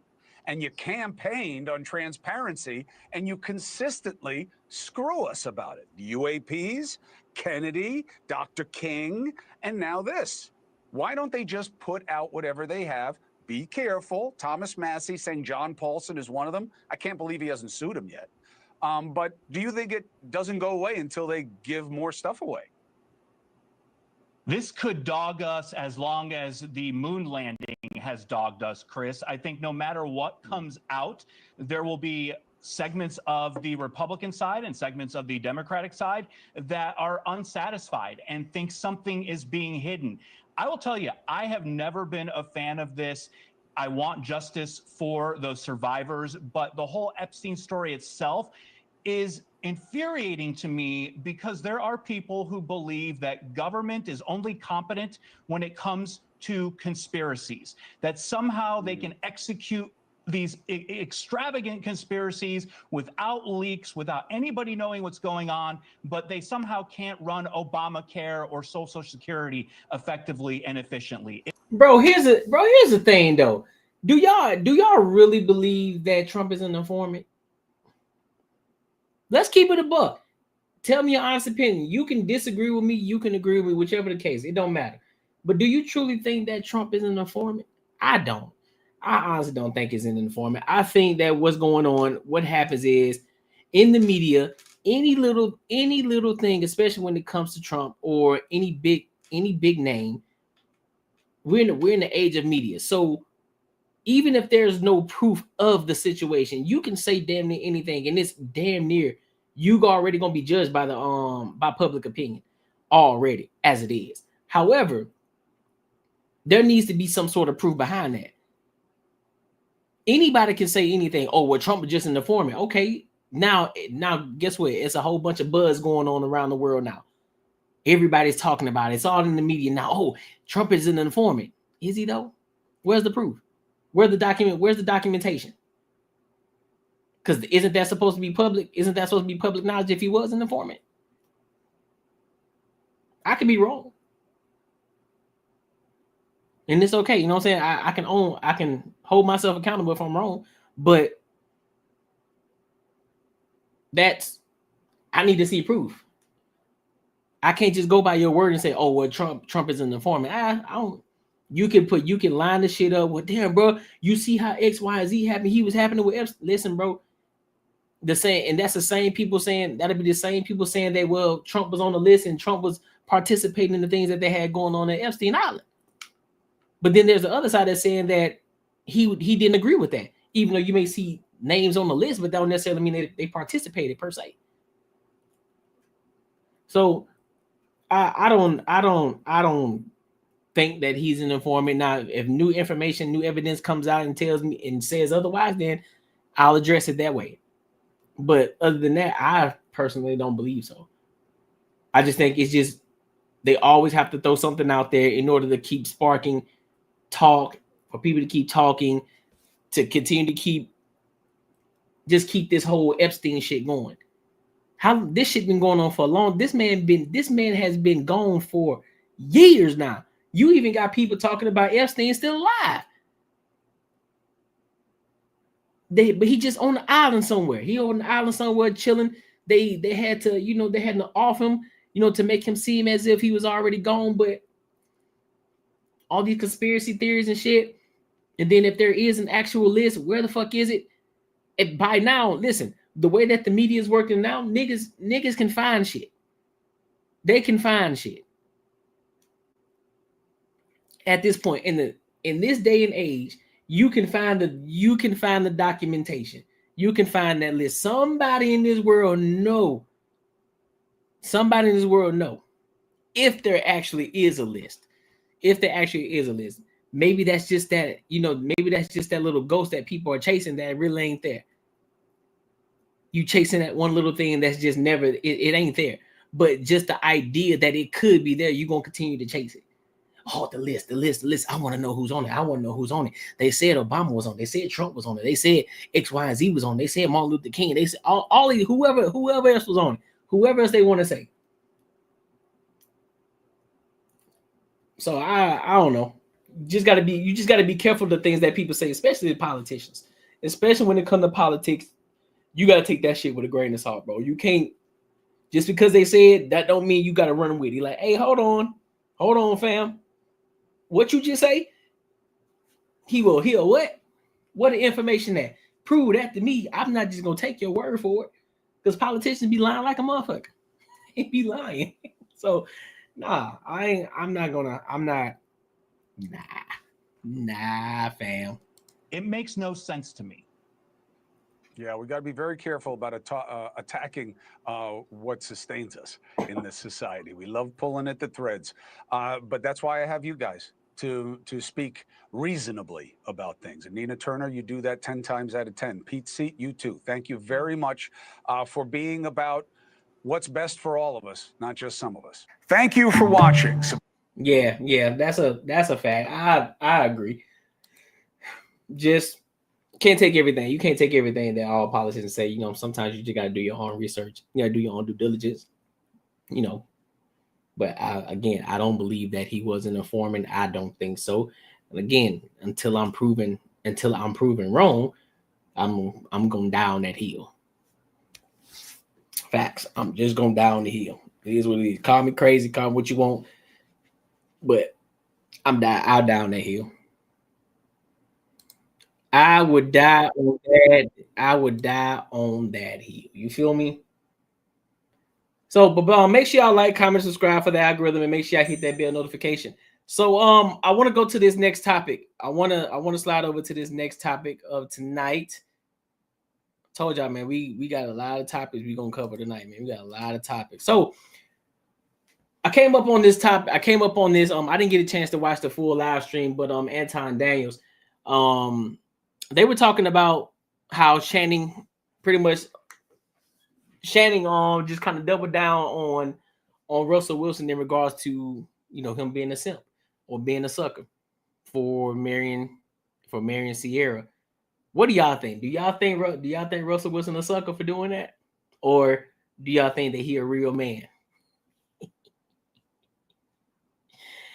Do y'all think that he did the right thing in regards to getting with Sierra, or should he have gone a different route? And also, do you think he a sucker for doing that, or do you think he's a real man? But let's go ahead. And get into it. Or let's see what they thought. Let's see what they're talking about, and then I'll give my thoughts on it.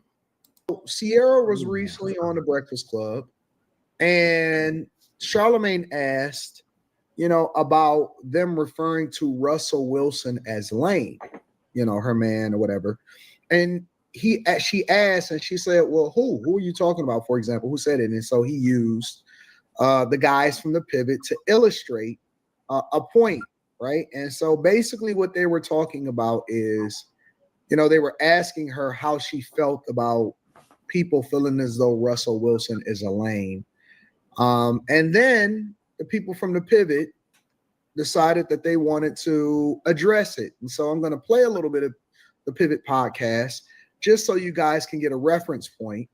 And then I'll bring you guys back to get your opinion about what is going on with this whole situation about Russell Wilson and how people feel about him getting with Sierra still. Sierra was on the Breakfast Club. Charlemagne being petty. Charlemagne was being messy. Yeah. And even when she was answering the question, she was like who? He said, Channing Crowder. He should have. Because I saw it. I did, and I saw answer. And then she want to go back to, but he's a loving person and a great husband. I didn't say he's not a great husband. It's amazing what he's doing with Lil Future. Like, the dude is a good human. He is lame still. I don't know if anybody has done understand. They're not running me off of this point. Lame is an opinion. She even said it. So who's saying? Because that's their opinion. Yeah. She's from Atlanta. I'm from Atlanta. She wasn't going to date Russ back in 2000.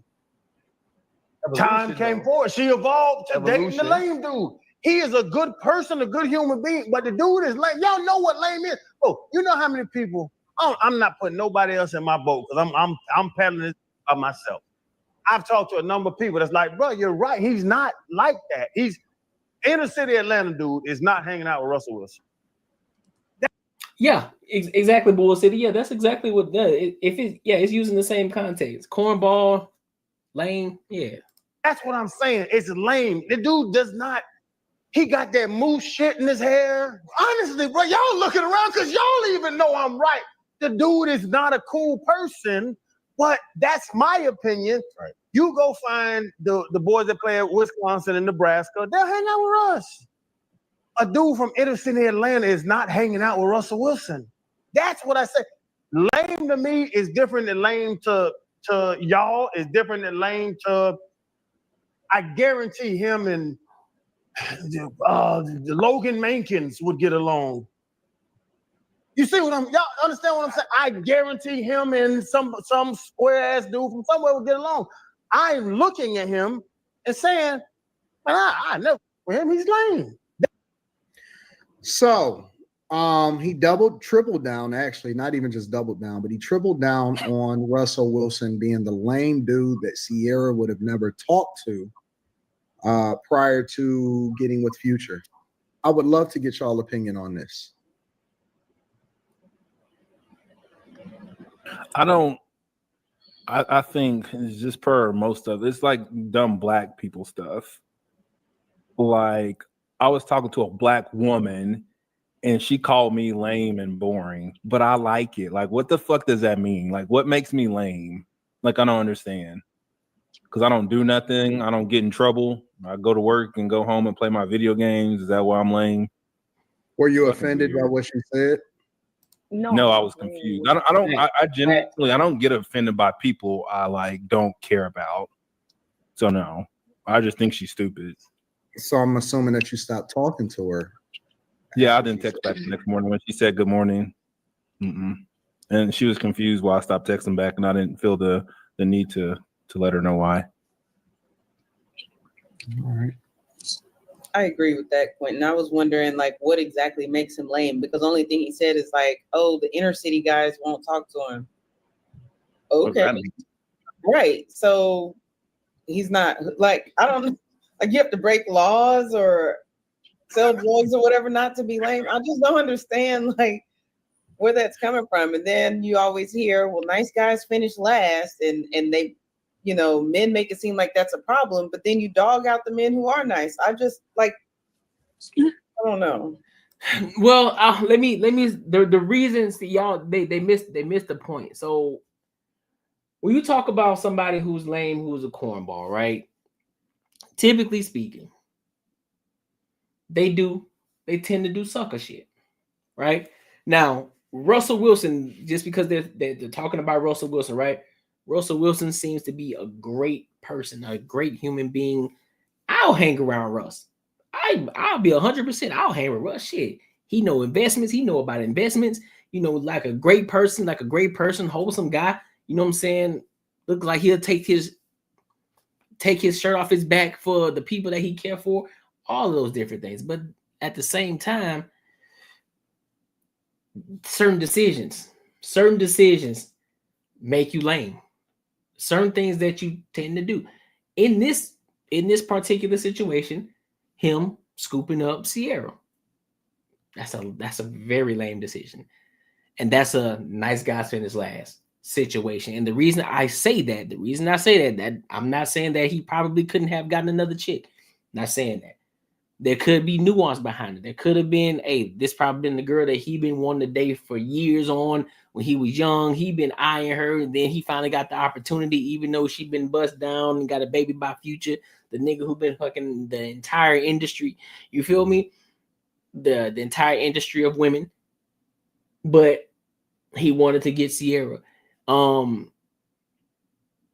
Guys who tend to be cornballs in that sense, they tend to operate like that. They tend to do things like that. Now, what that could be, could that be an insecurity thing? Don't know.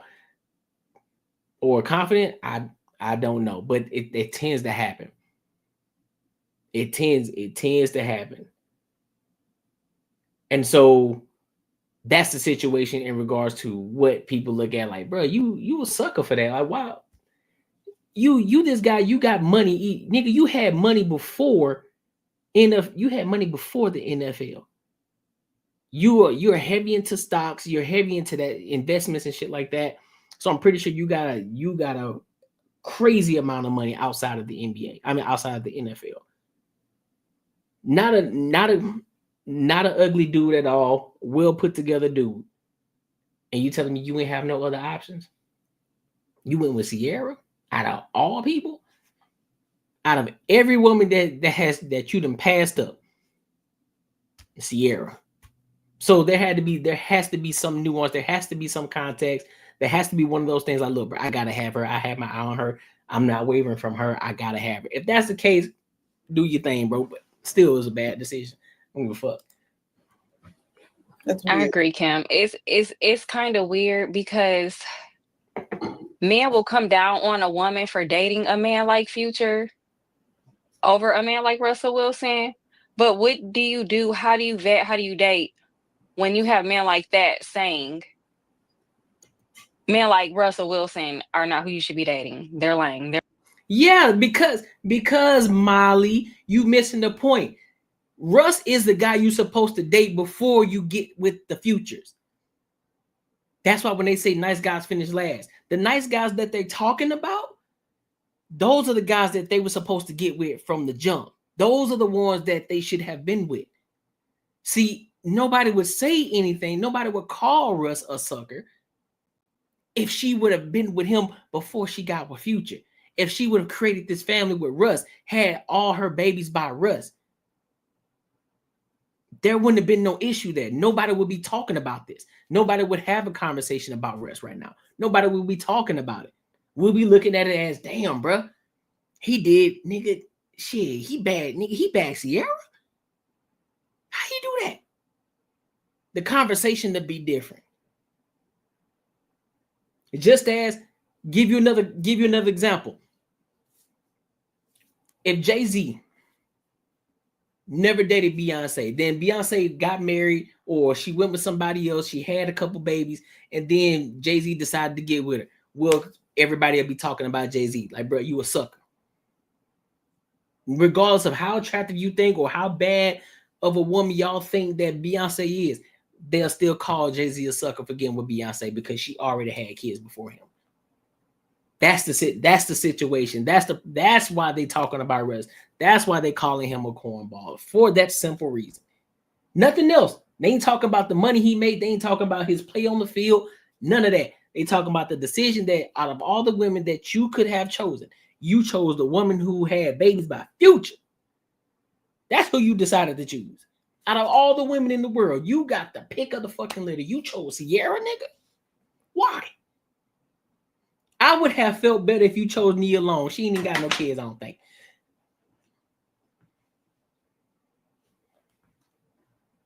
They're boring.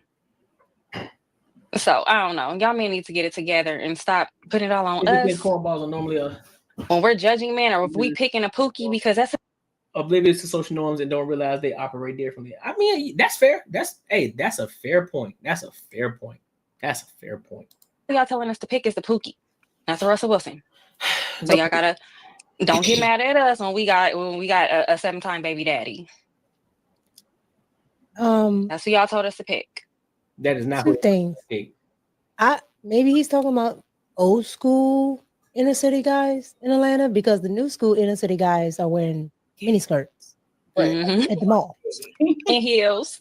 I'm out of here. That's what they wear, and they take pictures of each other. And they be muscular. Ugh. And then I don't know if he knows, but all of them are pretty lame. They look like lame old guys when they sit around and talk. So I guess it is an opinion, because I wouldn't think any of them aren't lame. And one has dreads, one doesn't, but they're all lame. But if somebody likes it, they like it. You know, there are people that are considered nerdy. People like it. And for the most part, I didn't like how he was like, oh, he put. Yeah, that's cool though. But ain't nobody. But that's the thing though. Ever since when Sierra got with Future, wasn't nobody checking for Sierra after that. After she done went through Bow Wow, she done went through Future, niggas weren't checking for Sierra like that no more. Now, if somebody went and bagged somebody like Coco, you know what I'm saying? Like what Donovan Mitchell just did, that's a whole different story. You feel me? That's an entirely different story. Or somebody going bag Shorty, who came out with that song. What's that song? Fuck. Ain't she Jamaican? Jamaican or some shit? Or you bag a Rihanna, like ASAP Rocky did before she got pregnant, even though she was with Chris Brown. But guess what? She ain't had no babies by that nigga though. And they were long, that whole situation was long gone before ASAP Rocky got with her. And so he the one that got her pregnant and got babies by her. So now at this point, if you try to go bag Rihanna, like, nah, nigga, I'm good. Like, nah, I'm good on you. Same as niggas who will try to go bag a Cardi B. Nope. Ain't happening. Like, nigga, you ain't did shit, nigga. Give a fuck about how much money she working with. I don't care about that. Nigga, you already got babies by another man. That ain't no flex for me. That ain't a flex. Nigga, I would want to bag the chick that ain't no nigga got a baby by. And it's hard for you to bust it down. Nigga, that's a flex. Like, damn, nigga, you bagged that? Yeah, nigga, you know what I'm saying? Top dog shit. You feel me? Cats still be checking. They just move the shadows. Yeah, I agree. I agree with that. Ryan Clark is definitely laying the corniest New Orleans born famous. Yeah, I agree. Yeah, he is. Puts gel in his hair. No, he doesn't. That's his hair. Yeah, that's just wet it and move on. Yeah, you can't, and that's fine. But why are we talking about? So he's lame because his hair is wavy. Like the whole conversation is lame. Now, if you want to get into the fact that he saved Sierra and all this other stuff, then okay. Now you can come with some facts and maybe y'all can debate that. But just because he has wavy hair and he doesn't hang with the skirt in the city, guys, that's lame.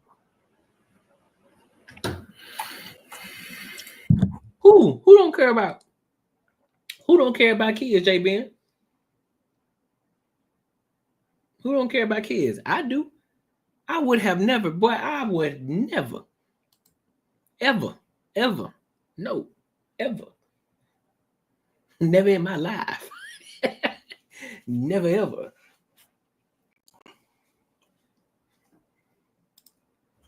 And I know my mind is anecdotal, but majority of men ain't finna bag no chick. They may fuck around with it for a little bit, but niggas ain't finna get no chick that got a kid and take her serious. Not many men finna do that. Because I just read, because mind you, and look, here's the proof though.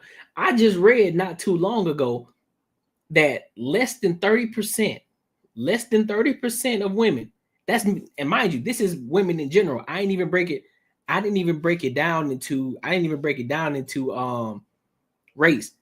But in general, single mothers who've never been married before, less than 30% of them actually get married. Less than 30% actually get married.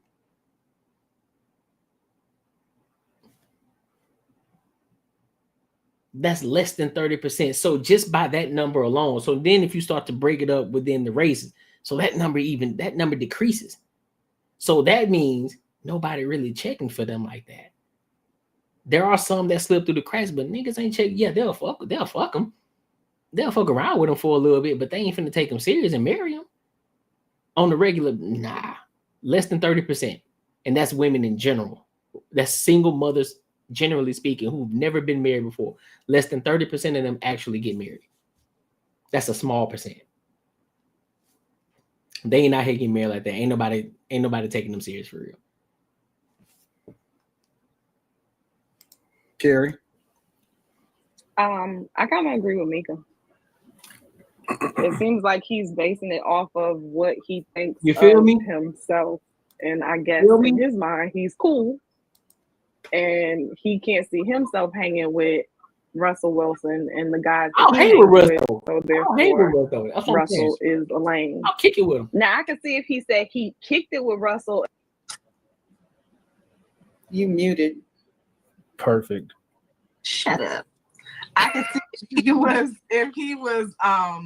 if he kicked it with Russell and he was like, he didn't really have much to talk about. He was just talking about peanut butter and jelly sandwiches and it was just kind of like dry, then that would be one thing. But I think he's purely basing it off of how he looks and how the public has made him out to be because he's Sierra's man and how she's made him look in the public eye. So Technical hoodies are awesome, but bro, they make you look like a mountain douche. You need the Bears.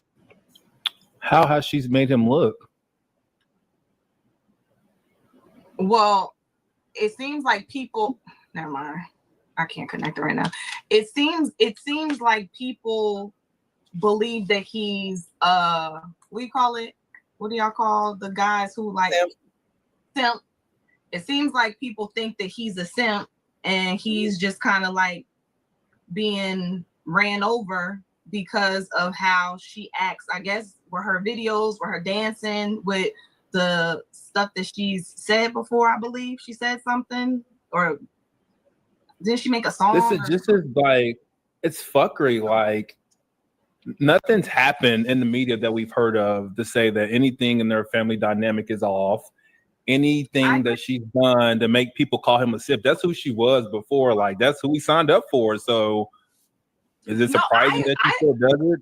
I agree with you, Quentin. I'm saying I think that this guy is taking on this point of view because it seems like the public view of him at this point is that he is Sierra's simp. And those are the reasons that I believe that they are calling him a simp. It's not to say that I agree with that, but that's what I'm saying. I think they have that view of him. So I'm very disappointed in everybody on this panel right now on this particular subject, because I think that every last one of y'all are being intentionally I think y'all being intentionally ignorant about why people are calling Russell Wilson lame. They are not calling him lame because of his hair. They're not. Maybe Channing Crowder is, But the general public is not calling Russell Wilson lame because of his personality, because of his hair, because he's a good guy.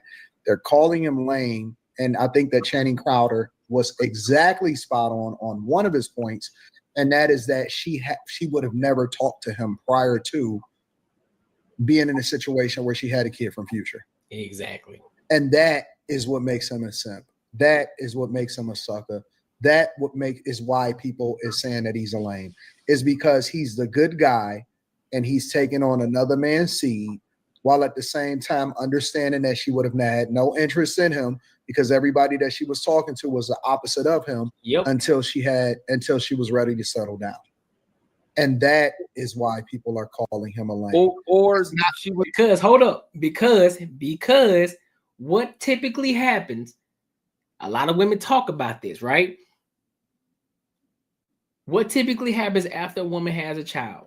Her hormones change, everything is different. Now she's looking at the world different. She realized that she got to move a different way. It's like, damn, I can't keep fucking with these type of dudes. Now, some women still continue to go back to these dudes because they just don't give a fuck. They just don't never learn, right?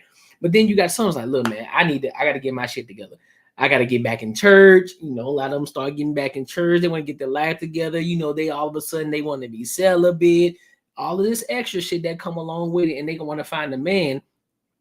They want to try to find a man and settle down. But a lot of these men ain't checking for them like that.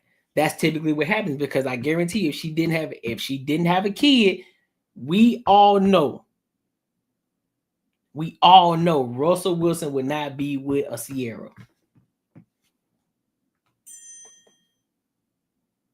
We all know that. Now, who he would be with, I don't know. But 100%, she would not be with a Russ. That's a fact. But because Future did her so dirty, she had no choice. She had no choice but to do a complete 180. She had no choice. The type of man that she was actually interested in, she had to do a complete 180 from. And they do want to sell a bit. They do want to, man, you crazy, dog. You stupid, bro. Wait.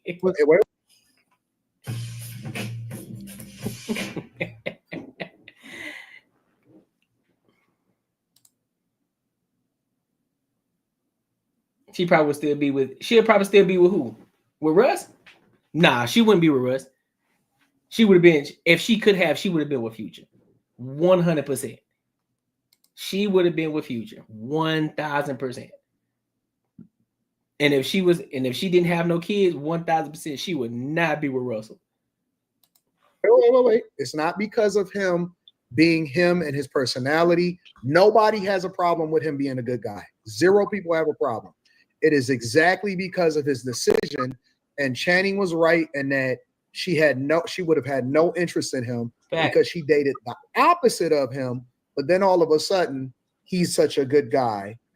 Well, yeah, because he came in and saved you from yourself when you was in a situation and you was fucking with Future, and he had already had a bunch of baby mamas.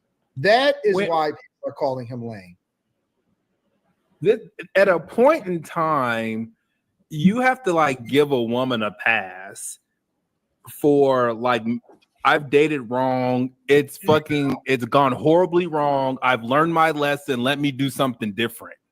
What? Like, and I think like Sierra would be that she hasn't done no fuck nigga shit since they've been together. Like, I can see a bitch who get a good dude now and she's still doing dumb nigga shit she did with, but she ain't did that. Like, everything has changed about her. Like, it's not the same no more. Like, people deserve some grace.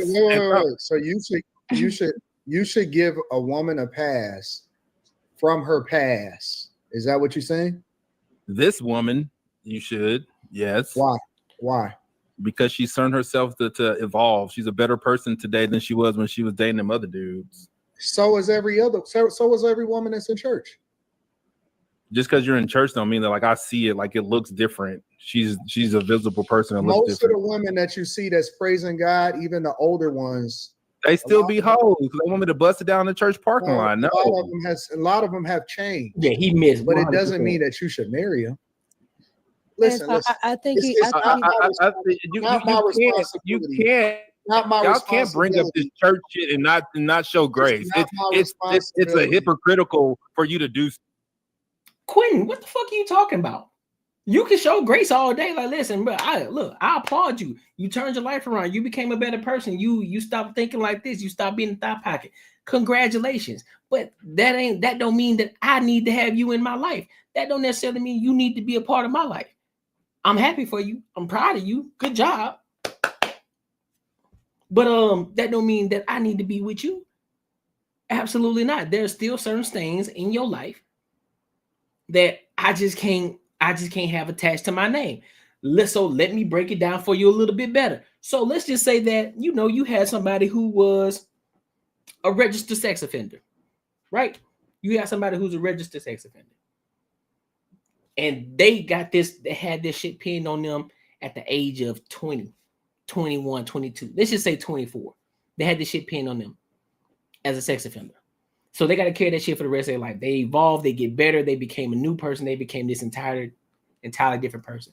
But that marker is still on them for the rest of their life. Are you gonna give that person a chance? Are you gonna give that person an opportunity to be around your kids alone? Are you? Knowing that they got that mark on them as a sex offender? Is that what you're gonna do? You gave them grace. You gave them grace. You saying everybody deserves a second chance. Everybody deserves a second chance. These people can evolve. Great. Are you gonna leave your kids around them? You go to work, you gonna be gone for a few hours. You gonna leave that person around your kids.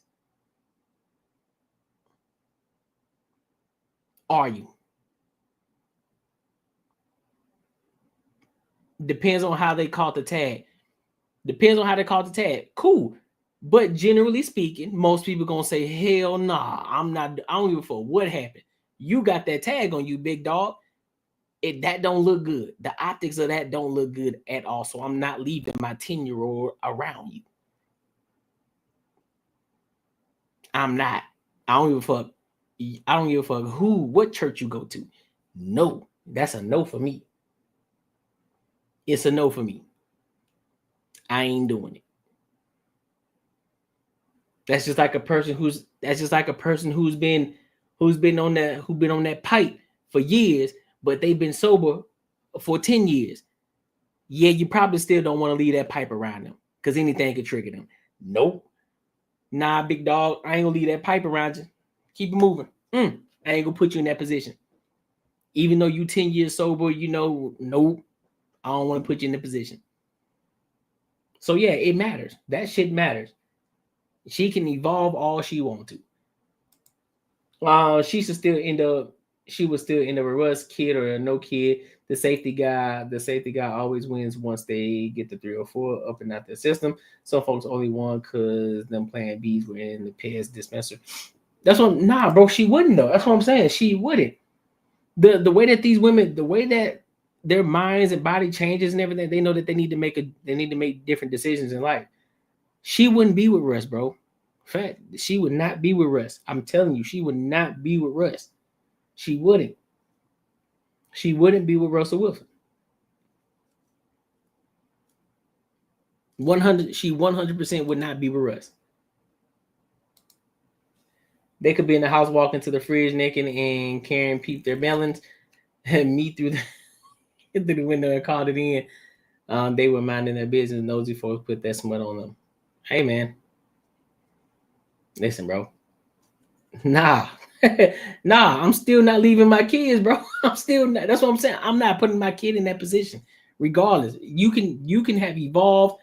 I'm not putting my kids in that position if you got that tag on your name. I'm not doing it. Quote of the night, don't leave the pipe around. Pun intended.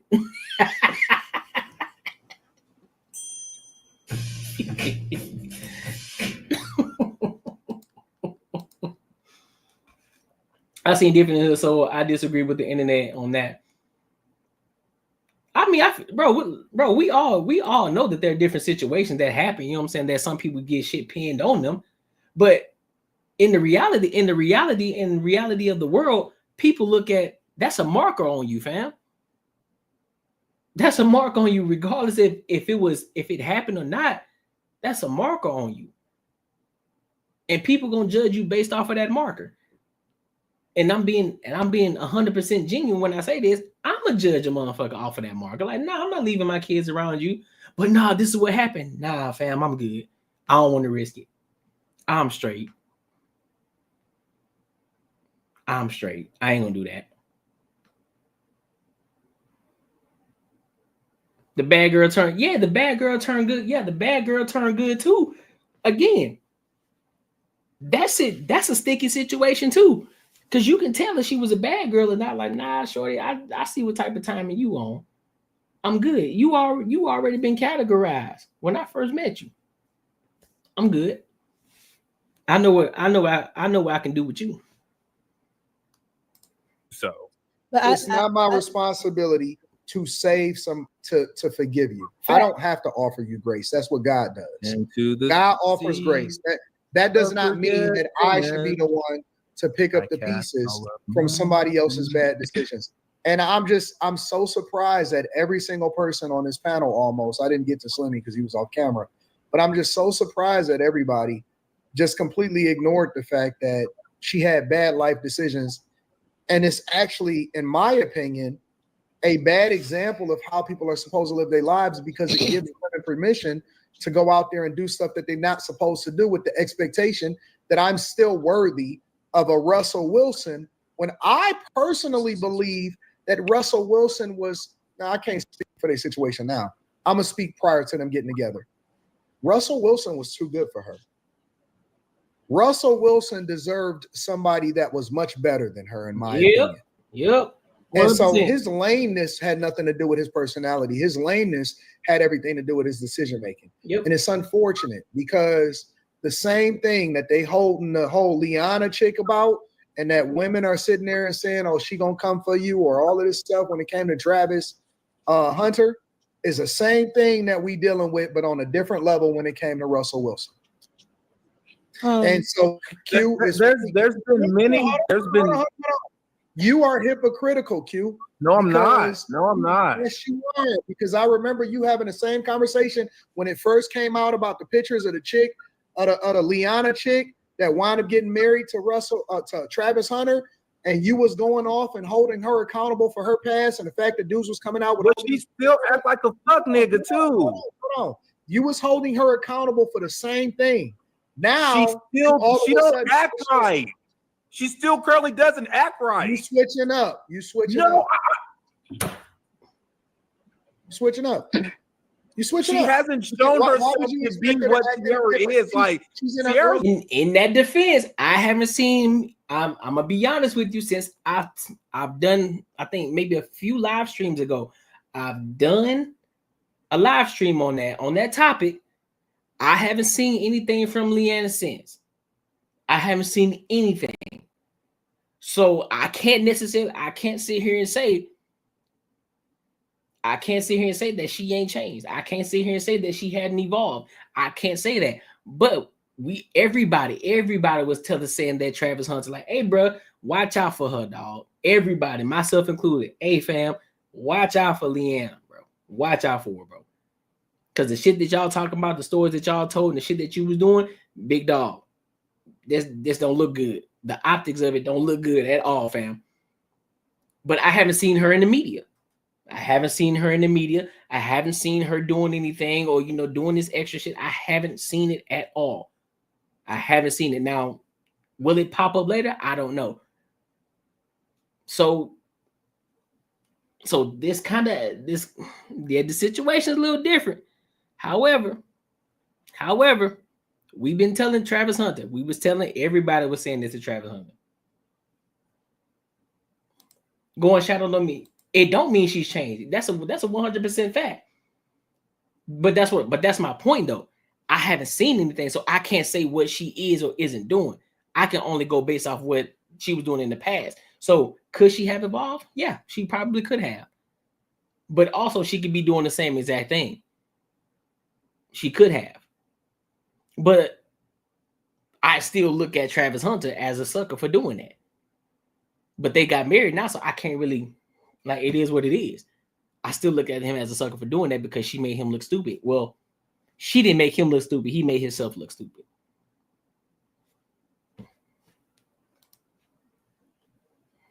So that's what I'm saying. So it's different, but it's still the same thing though. It's been on point for the duration of their marriage. Sierra is in her 30s, 40s. What do you expect for her to do?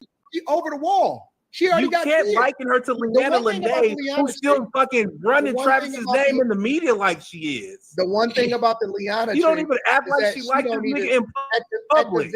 At the very least, I give the Liana chick even more of a pass than Sierra, because at least she ain't got nobody else's kids. At least you're not taking care of somebody else's kids. Thanks. That's probably because she actually is better than Sierra. Younger, no children. And at the very least, you ain't got to take care of nobody else's kids. Okay. So are you calling him a lame purely because she had kids? Is that why you're calling him lame? I'm not calling him lame. I'm saying that is why people are referring to him as the lame, because he's doing things that lame dudes do and think and they have a dream girl that they never could have got, and then they get her when she already been used up by everybody else. That is a lame thing. That is a lame decision. He's not a lame person. I actually think that he deserves better. He deserved at the time better. At the time, but she's like an amazing woman. It seems like how do you know? You don't know her. Because like if she's a dumb fuck bitch, we would have known by now. So how do you know? Would have been in the media. Somebody would have leaked some stuff. Like she presents herself to be an amazing woman. To you. The only evidence that you have to be able to make a decision of whether or not a woman is a good woman is based off of her past decisions. You don't know her in real life. So how can you sit there and say how awesome be anything that she's done previous to right now? How do you know how awesome? Like, why do you get to pick where her past starts and ends? I don't. Let me ask you a question, Quinn. Let me ask you a question. You remember how Sierra used to be in her videos? In her older videos? Did that change? She still is that way. She's still popping her booty and shit. Right. So she's still doing the same things. You know what I'm saying? She ain't really changed up too much because she still show her ass in the video. She don't care. Fact. You know what I'm saying? So it ain't so much of a change. But I think Russell Wilson is lame. And I'll tell you why. And it has nothing to do with Sierra. Russell Wilson is lame because of the shit that he did on the football field. How he isolated himself from his team and his teammates. The shit that he do, he put himself on a pedestal in the locker room. That shit was lame as fuck. The way he treated fucking Beast Mode, the way he treated him, that shit was lame. So yeah, I do agree that he's lame. The Sierra shit, that's some simp shit. I mean, he did it. That's done. But that locker room shit, his profession, what he did in his actual profession, that shit was lame. That's definitely some lame shit. So you ain't even got to speculate about that, because when you're doing shit like that, you're not cool, man. You're not cool. I'm sorry, man. Now, he may be a good guy off the field. He may be a loving guy. But the shit that he did on the field in the locker room, that shit was corny as fuck. You know what I'm saying? That's worthy of being called a lame. And they might have been talking about that too, and then mention that shit because, you know, a lot of people aren't privy to that information. But it came out, it leaked, and that's definitely some lame shit, the way he was treating Beast Mode. The way he treated him, man, that's some off the wall shit, bro. I wouldn't want to be treated like that by no man, by a fucking enemy. You gonna try and play me like as if we in the fucking Super Bowl together, and you acting like you don't fucking know me, and you gotta send I gotta get your number from somebody else, and we on the same fucking team. Nah, that's some lame ass shit. So in that aspect, he's definitely a lame. The Sierra shit, he was chasing a dream, some simp shit. Yeah, they're gonna call him lame for that, but I think he's lame for some other shit. that he did in the locker room. And he probably did it with other teams too. And that's why he's been on so many other teams since the Seattle Seahawks. Probably still was pedestalizing himself. Who knows? But that shit was corny as fuck. Anton, so I didn't miss it. I was speaking to what he was saying. That's why at the end I said, now if you want to have a conversation about what he did with Sierra, that's a whole nother conversation. But I don't think he's lame because of his hair and all this other stuff, because that's I heard what you said. I got you. Speaking to. But as far as what Quentin's talking about, I think it kind of goes to a point, Anton, you talk about sometimes. You're like, okay, some of those women back in the day did exactly what Sierra did, had, kids with the wrong man. But when they got with, your daddy, that's how you say it, when they got with your daddy, they straightened up because they knew this dude was here to save them. They straightened up. They, the kids respect him and yada, yada, yada. So I think Sierra definitely has, past discretions, and she definitely didn't choose right. And she doesn't deserve anybody to come and save her. But if he wants to do it, that's totally fine. But usually what we see when that happens, the woman is disrespectful, the kids are disrespectful. At least it looks like on the outside that she's grateful that somebody came and saved her. Yeah, nah, fam. Nah, at the end of the day, like I said, I'll give you grace. I'll give you 100% grace. I'll listen. You did your thing. I know that you used to move like this, you used to operate like this, and I see that you're starting to move different. I give you that, but that don't necessarily mean that I gotta bring you into my life. It don't mean that at all. And so with that, and again, like I said, with that situation, I gotta disagree with you. I gotta disagree with you, Raw, just because I don't think that Sierra would have chose Russ. I don't think that would have been the thing. Even if his whole dream was to be with her without the kids, that would not be the Sierra that we see today. Would not be the Sierra that he got married to.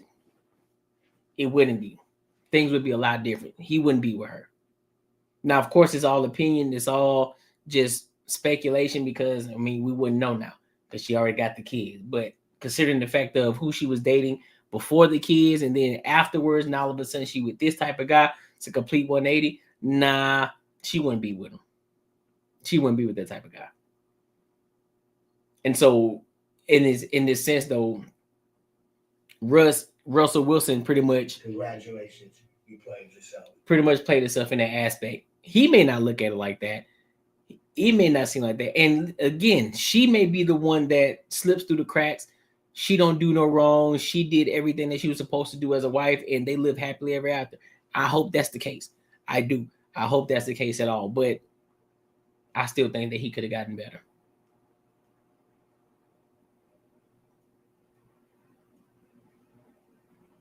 Yeah, he a public figure, but that don't mean. But again, situations can influence decisions, and the decision that influenced it because of the fact that she already got a baby, and she realized that the type of dudes that she was dealing with ain't shit. Now that she has a baby, but she wouldn't look at it like that if she didn't have a kid. She'd just be on to the next nigga, which wouldn't be Russ, which I'm sure she still wouldn't be settling down. That's a fact. It ain't like a Nicki Minaj situation. Yeah, that's fair. It ain't like a Nicki Minaj situation, but again, I don't think that the situation would be Russ if she didn't have kids. I don't think that Russ would be the pick. I 100% don't think so.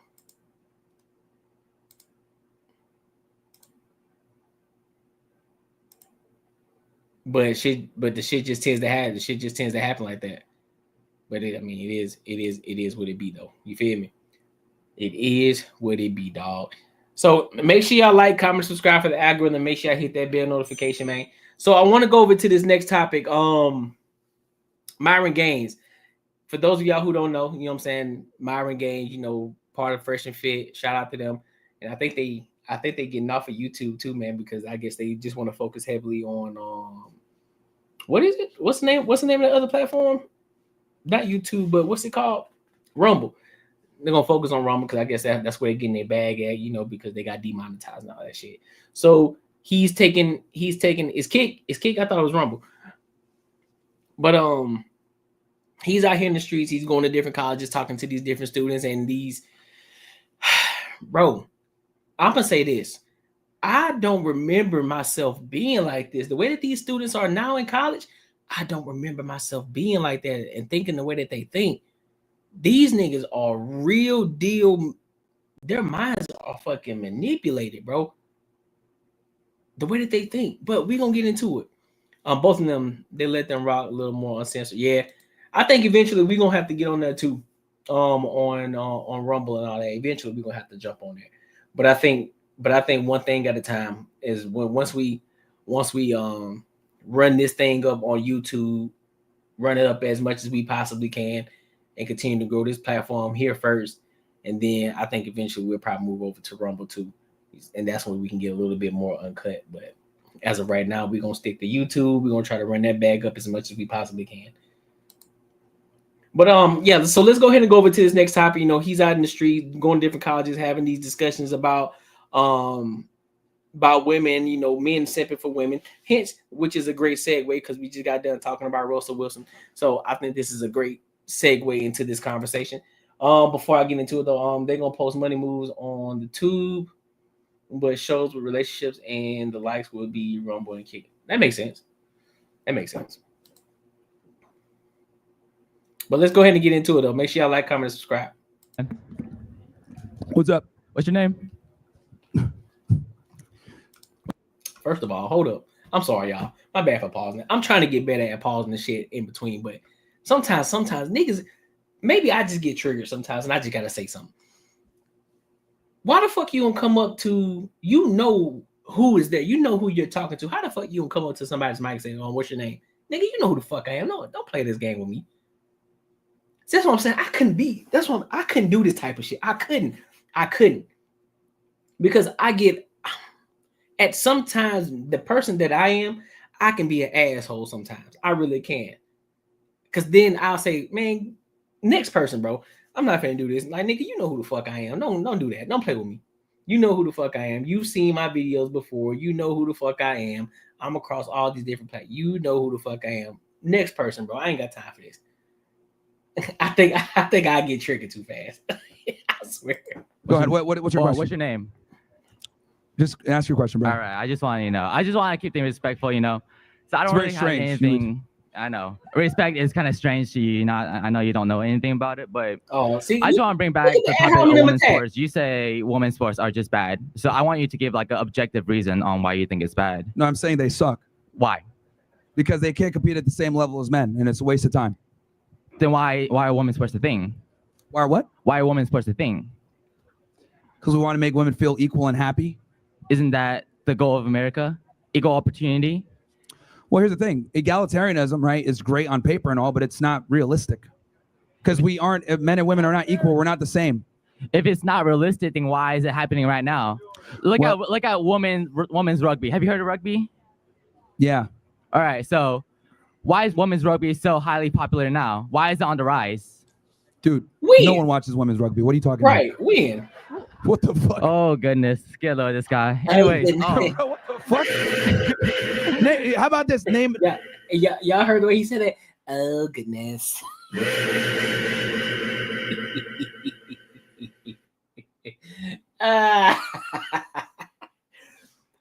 don't nobody watch no rugby sport. Don't nobody watch no rugby sports, bro. Come on, fam. There's a select group of people who might watch that shit, but everybody on the regular, they ain't checking for no fucking rugby. Not even on the men's side. So don't do that. Don't do that. Come on, dog. Let's have the genuine conversation, bro. Name of 10 female rugby players. Go ahead. 10 female rugby players. Go ahead. I can't name it. Okay, exactly.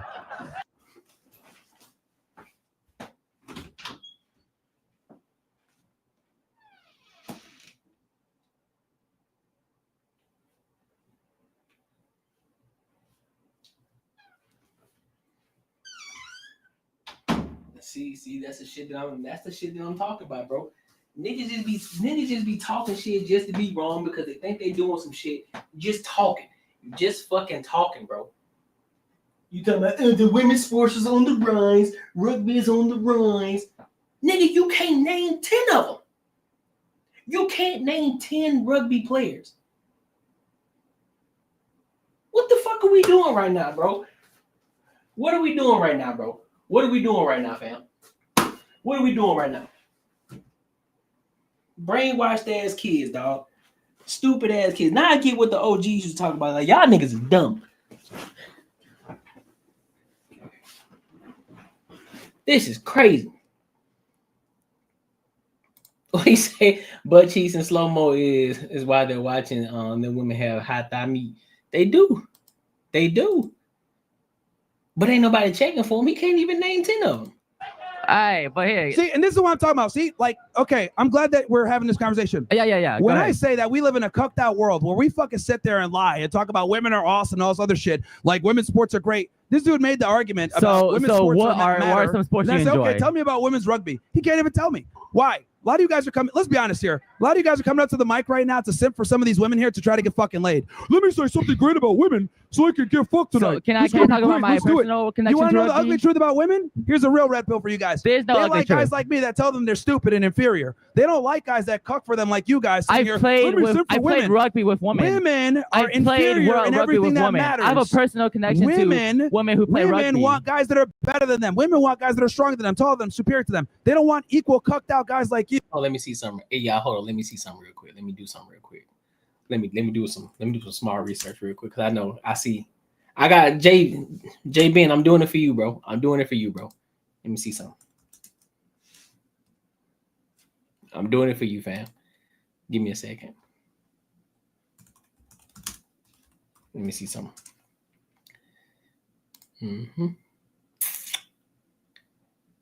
Yeah, buddy.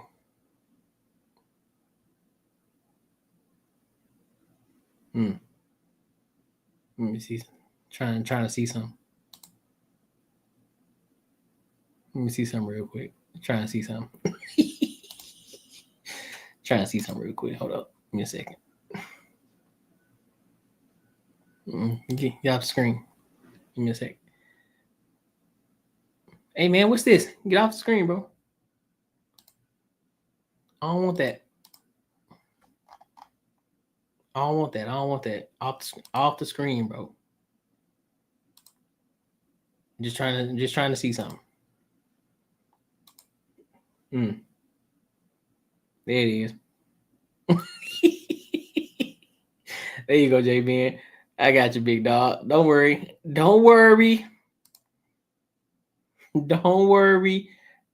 I got you, fam. Oh, let me check something else out real quick. Let me check something else out real quick. Like, I'm just trying to see something. I'm trying to see something. Hold on.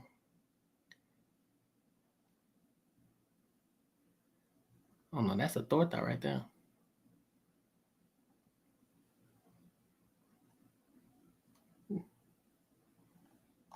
No, I don't want that one. Let's go professional.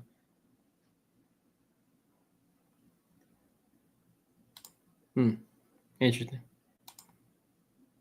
That's why I work right there, boy. All right. Say less, man. Let's get back to the video, bro. You sitting here saying, "Oh yeah, women's rugby is great, right? I love Nobody your gives opinion. a fuck. Nobody cares." All right, can I speak? Yes, go ahead. I have a personal wait for those connection to rugby, female right? rugby players, though. I can name you a bunch of women who play rugby that are connected to me in my personal life, right? I have a friend. Her name is Helen the pro Nelkin. ones, right? She plays rugby in Lander. She's a college committed to rugby at Lander. Okay, you know what's great? Because I said this earlier. Men or people only watch women's sports when there's a personal affinity or some type of personal connection. They don't watch it objectively like, oh yeah, this is great. Let me just turn on the So tube what and watch sports female do you sports. watch? What sports Like do you all you watch? guys that watch female basketball here is because you guys go to the school and you're supporting your school. That's great. But 10 years from now, when you graduate, you're not going to give a fuck anymore because you're not here anymore. So are you saying all sports fans go to their college? Are you saying 100% of Steelers fans went to that university, or any collegiate sport, they all went to that university? Is that what you're saying? No, I'm saying that when people watch female sports, there's typically some type of personal tie or affinity to them watching that female sport. Versus when they watch men's sports, they're watching it because these are the best of the best and I want to watch this. This is why professional sports for men is a thing and not really a thing for women. It's more of a college thing because people tend to be very tied to the school. Why are you denying that professional women's sports isn't a thing? If it isn't a thing, there wouldn't be people watching it. They wouldn't get funding. No one watches it, is my point. If no one watches it, then how do they get funding? How do they get money? Nobody watches WNBA. If nobody watches WNBA, then why do they get funding? Why does it? Well, they get funding because they are subsidized by the NBA. Duh, my nigga. What you talking about? If they weren't subsidized by the NBA, guess what? There wouldn't be no WNBA because they wouldn't make no fucking money. They'll probably be even deeper in the fucking hole. Pun intended. Just saying. So that's all it is, bro. And that's not the shit on the women or anything like that. But let's just call a spade a spade. They ain't making no money over there, so they have to get subsidized by men. They're only a thing because, again, men have to carry the fucking load. To raise money. Why do they watch WNBA? WNBA wouldn't be a thing, right? Yeah, it's subsidized, bro. Do you not realize it's negative? Every year it loses money. If it loses money every year, it wouldn't be smart to keep it running, right? But you're right. You're right. See, that's why you're Asian. You're smart. This is the thing, bro. Like when it comes to he knows the math. He's like, wait, hold on. How are we subsidizing it? But it doesn't.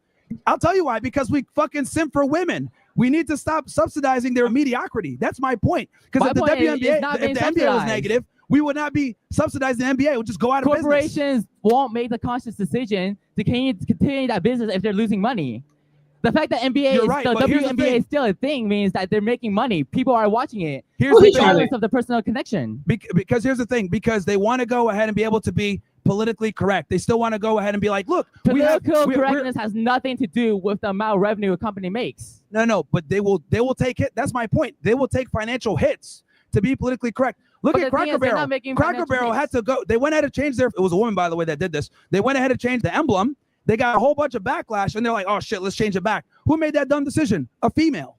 So the point I'm trying to make is that women, or people in general, because we have this female way of thinking, we will go ahead and sometimes take a backseat to making a bunch of money or being profitable so that we can make women feel good, but we don't give these same accommodations to men. Like if the WNBA was negative, we would not exist. Is the physicality, right? Not the mind. Physicality. Because I agree with you that most women here aren't as strong, physically as strong as women. But the reason why women's sports is a thing is because they can play on a higher skill level, not just physicality. Okay, if they can play on a higher skill level, then let them play against the guys. The difference is that while the skills are the same, the physicality are not. No, the skills are not. No, the skills are not the same. No, it is not. What's that? Differences, and that's why there is WNBA versus NBA. But there's differences, but it's because the difference is because women are inferior at sports. In physical attributes. But Yes, and that directly affects. Not in the mind, right? Yeah, well, women have slower reflexes too. No, slower in the mind too. This is why if you look at like chess, all the best chess players are men, even though it has nothing to do with physicality. Men are just better than women at everything. There are women chess masters, and don't tell me a name. I don't know them. I'm not into chess like that. Yeah, but there are women chess masters, right? But they suck compared to men. That's my point. Even when the physicality is removed, look at video games. It was already, bro. The case studies. There are already case studies out here. Man, look, let's go into it real quick before we get back to this video. Let me see if I can find something real quick, man. Cause these niggas, man, they be doing the fucking most. Let's start with this one. Let's see. Let's look at this. Let's just look at this real quick. I want to see something.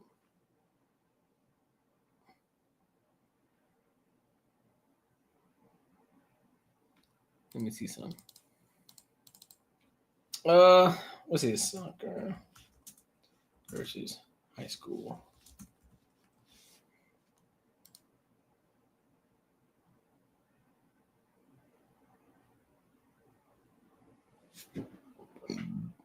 Let me see something. Let me see something real quick. Let's look at this. What?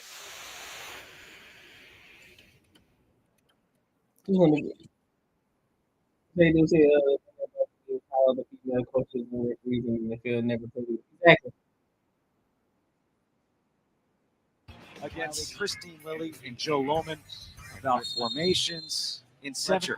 It's important. So this is a high school soccer team. A high school soccer team versus USA women. USA women. That means they're professional grown-ass women. Soccer team. Read from Fletcher. Such an intelligent player to cut that out. First shot, and that's going to be a stop. A nice save by Lindsay Harris. It'll lead to a corner. Harris is again. You could expect some rifles coming in. Another one. That one. Did that hit the post? I think I was headed out by O'Reilly. Loosely. Another attempt, and that's headed by Fletcher. She took a shot right there. The rebound, and there's a goal. There's one. The first goal of the game scored by Brendan Lambie. 16th minute. Inside, and this is going to be ricocheted into the net for the second goal of the game for Sayward FC. A bit lucky on the deflection. Good interplay and interchange between the inside. Let's go 2-0 right now. U.S. connect a couple of passes, and here comes the shot. Kyle Broderick, 22-year-old striker, played the first few minutes of the game. And this corner is going to be a header in for the third goal of the game. That's headed in by Lawrence Jackson. As Sayward FC will start with the ball here. Yeah, she was holding. Yeah, she was holding tonight. Little flick. We need to get back in that target score time. So we're going to look to keep the intensity high, get shots on target, and score a goal like that. There we go. High-level players. So that's going to give us the confidence. It's a high school team. Whitehill rifles one. It's a save. Nicely done. And going some time in midfield.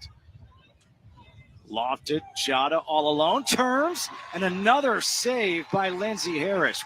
That's why this tournament is unlike. These niggas ain't even sweating for real. Now we're going to have a foul as O'Reilly goes down. And they do quickly as they weren't. The target score is going to be Sayward FC to be in the box. We're going to have a penalty. Whitehill shot. It's saved. Tyler Yates makes the save. Press yet again, playing a high line to transition. Here is the counter again, the step through the shot. Another shot, and there it is. Game over, Sayward FC. You see what I'm saying? And that's a high school team. So just imagine if they were playing. Just imagine if they were playing against. If those women were playing against the actual professionals, the professional soccer team, score be 10-0, 100%, if that, probably 20-0. Come on, man. Hold up. Let's go somewhere. Let's go to another one. Hold on. Give me a minute. Give me a second.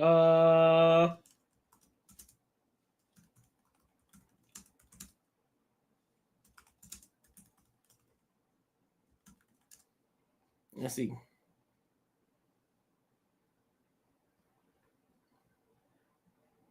Nah, that's too long. I need something shorter than that.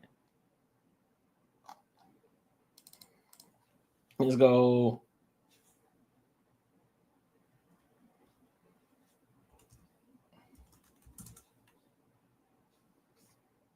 Let's go here.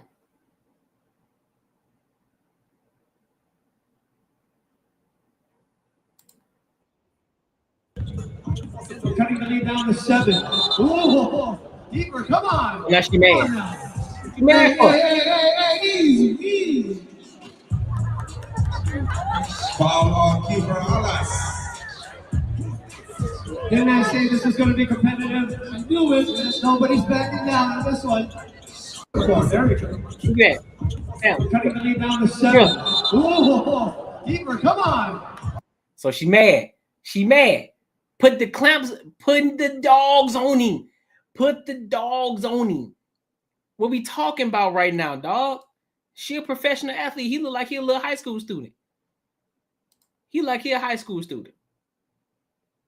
Let me see what else we got. Is that it? Okay, that's all they got. That's all they got for that one. What else we got? What's another one? And they showed another one with and then Sabrina, and then goddamn, what's her name? Serena Williams played against another professional athlete. I think he was like, I forgot where he was ranked, like number 100 and something, ranked out of all the best tennis players. And Serena Williams was ranked like number 1, right? Number 1 top women's player, but she went against a guy that's like 153 ranked, and he bust her ass. It ain't the same, bro. It ain't the same. Regardless of how smart your mind is, you could be smart as hell. But at some point, that athleticism has to play a part in it. The physicality has to play a part. You got to be stronger. You got to be faster. You got to be quicker. That athleticism, it makes a difference, along with being smart. That's why LeBron James is one of the greatest to ever do it, because he has the athleticism and he has the brain to fucking do what he does. Come on, man. Come on, man. Does it matter better than women at video games? That doesn't have to do with physicality. So let's say you play against a woman chess master. Would you win? She's a chess master. So you would lose. I don't play chess. Exactly. Right. So you lose, right? Okay, never mind. You're not as smart as I thought, Asian man. Who's next? Yeah, I'm just. I gotta say, man, you're checking off all the red flags, man. Okay. So are you like? Do you actually believe this? Like just like a genuine question.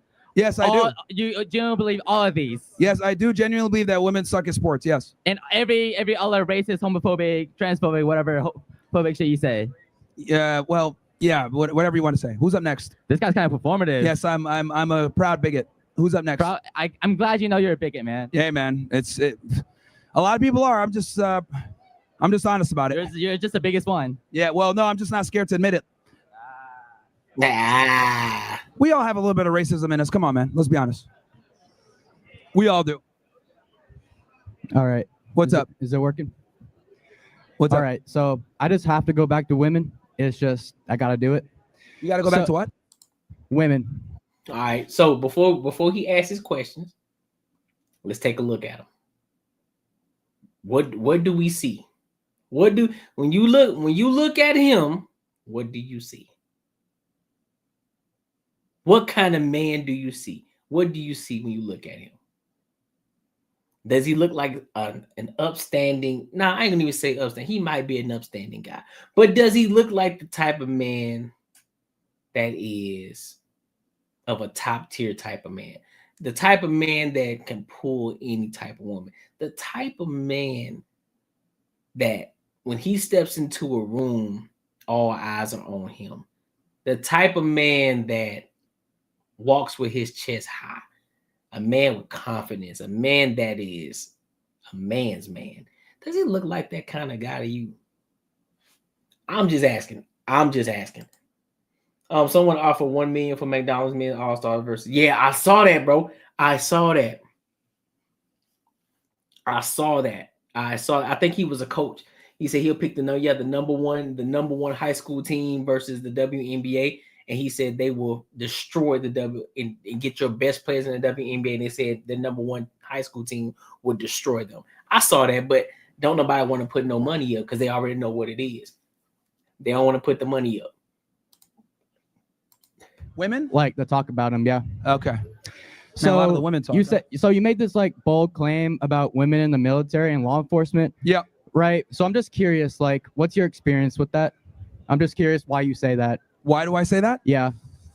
Well, my experience, I actually used to work in law enforcement myself. I was a special agent with Homeland for almost 10 years. So I dealt with female agents and having to put them in operations, and it never really turned out well. I got a bunch of buddies that are in law enforcement military, and they've told me before having women on their team is bad. It just doesn't help out.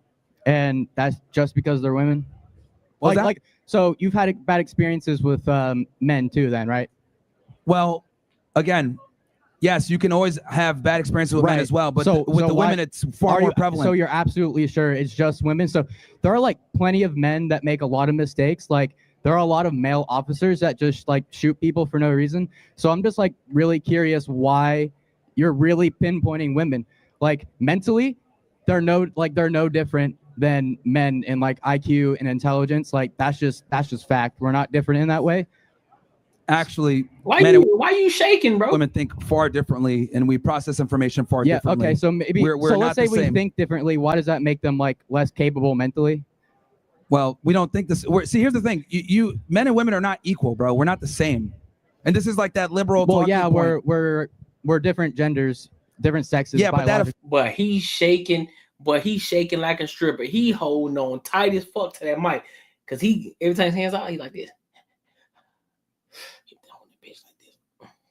He holding that bitch like he trying to choke a chicken. Pause. Shit, bro. Being a different gender literally affects everything else from there. The way we think, the way we process information, the way that we see the world, everything is different. So since we are biologically different, that completely affects the way that we view the world, and it also affects our strengths. Some of the smartest people have been women. Like women have done big things, like in aerospace engineering and stuff like that. So exactly. Yeah, but the majority are men. Right, because like the majority are still men. Okay. So historically, women have had less access to like education and like literally all their rights. So I mean, obviously, there's going to be like, but that doesn't make women less intelligent than men. There have just been less opportunities for women. Well, we've overcorrected. Women graduate more than men. Women are getting more degrees than men nowadays. Nowadays, yeah, but like, what about hundreds and thousands of years in the past when women have been oppressed by men? We've overcorrected, but women still don't go into certain job fields that keep the society running, despite the fact that they're more educated. What do you mean? Well, when it comes to infrastructure jobs, when it comes to engineering, when it comes to sewage maintenance, like jobs that really matter. And why is that? Because women have different. Why is that? Because those women don't go into those fields. They don't want to go into those fields. That's why. You can ask every fucking woman who goes into college right now, who is in school right now. You can go and ask them what the fuck that they're in. They're in African American studies. They are doing something in regards to HR or psychology, or they're learning some bullshit, or they're going into marketing, or they're going into business admin. They're doing something along those lines that requires them to be behind a fucking desk.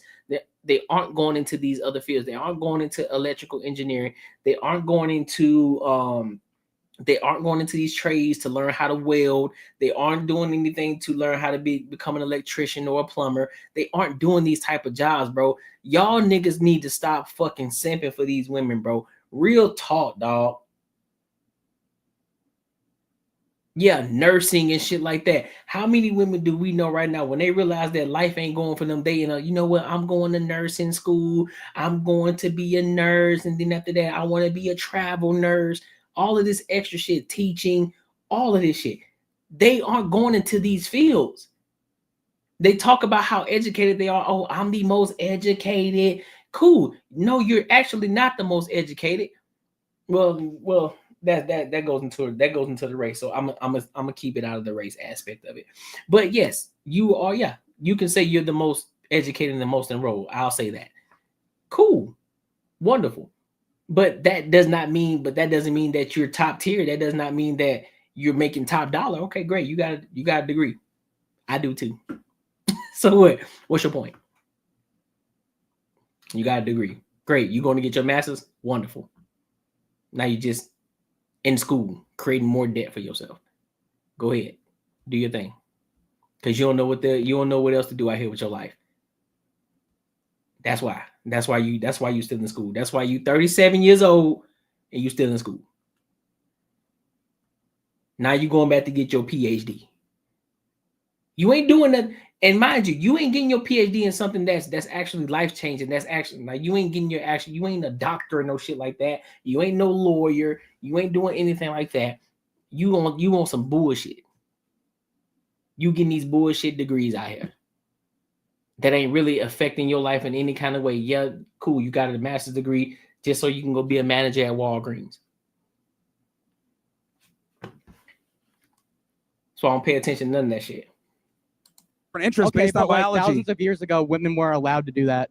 We're not. What I'm trying to explain to you is that men and women are different, right? And yeah, they're obviously different. They're very different. And since they're different, right, they have different worldviews. And since they have different worldviews, that affects everything about how they view the world. So, despite the fact is, I find it interesting how women graduate more. They have more degrees. They're more educated than men are, but they still don't go into job fields that keep society running. Right? They go into job fields that are like, let's be honest, HR, sitting in an office somewhere, jobs that don't necessarily keep infrastructure going because women don't have the same physical capability. Right. Okay. Right. They don't have the same. They don't have the same physical. And then when they do go into jobs that have to do with physical capability, they fuck it up.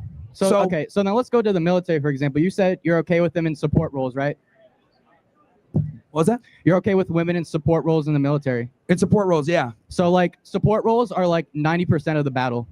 You know, like Sure. something like that. As long as they're not near combat or in a position where they can fuck things up. Right. Okay. So men can fuck things up in combat too. So I work on a military base and I see women exercising all the time, like achieving like the level of some men in the gym. I've seen it. Bullshit. So they should be able to fight if they want. We're in a This nigga don't understand nothing. As a military man, as a former military man, as a veteran myself, let me put y'all on a little game right now for those individuals who don't really understand it, because he's so far fucking gone. Y'all understand there's a score level, right?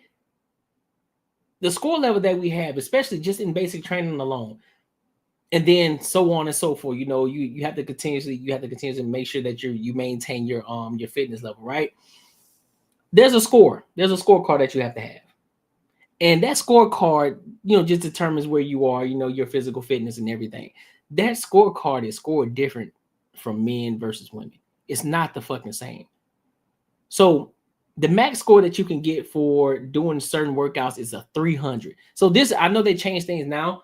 They got a whole different workout scheme, the way that they gauge and score. But when I was in, they gauged it different. It was push-ups, sit-ups, and the 2-mile run, right? All of that was gauged. That shit was gauged different. Men had to do a certain number of push-ups, but it wasn't equivalent to how many push-ups the women had to do. Same thing as sit-ups, and same thing as I think the 2-mile run was the only thing that was the same. I think that was the only thing that was the same. Everything else was different. Even when it came to certain push-ups. When we were learning how to do push-ups, yeah, there were some guys who couldn't even do 20 push-ups. Yep, that's a fact. But on the contrary of that, there were women who couldn't even do 3. So yeah, those men who couldn't do 20 push-ups, yeah, they could probably do 10. They could probably do 10 to 14. But those women, they couldn't do 5. So what did they have to do? They had to have a person that was on top of them. Well, while they were in their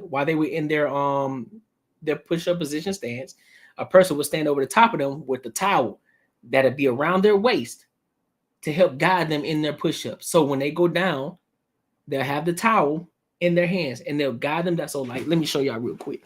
Do I have something? No, but I just act as if my hands got a towel in it, right? So they'll have a towel that's right here, and they'll be standing over the person while they're in push-up position, right? So what'll happen? They'll have the towel here, and they'll spot them on their push-ups. So they'll go down with them, and then as they're going up, and then if they can't push up by themselves, that's when they'll use the towel to help bring them up with them, to help spot them on their push-ups. That's what they'll do to help them get stronger.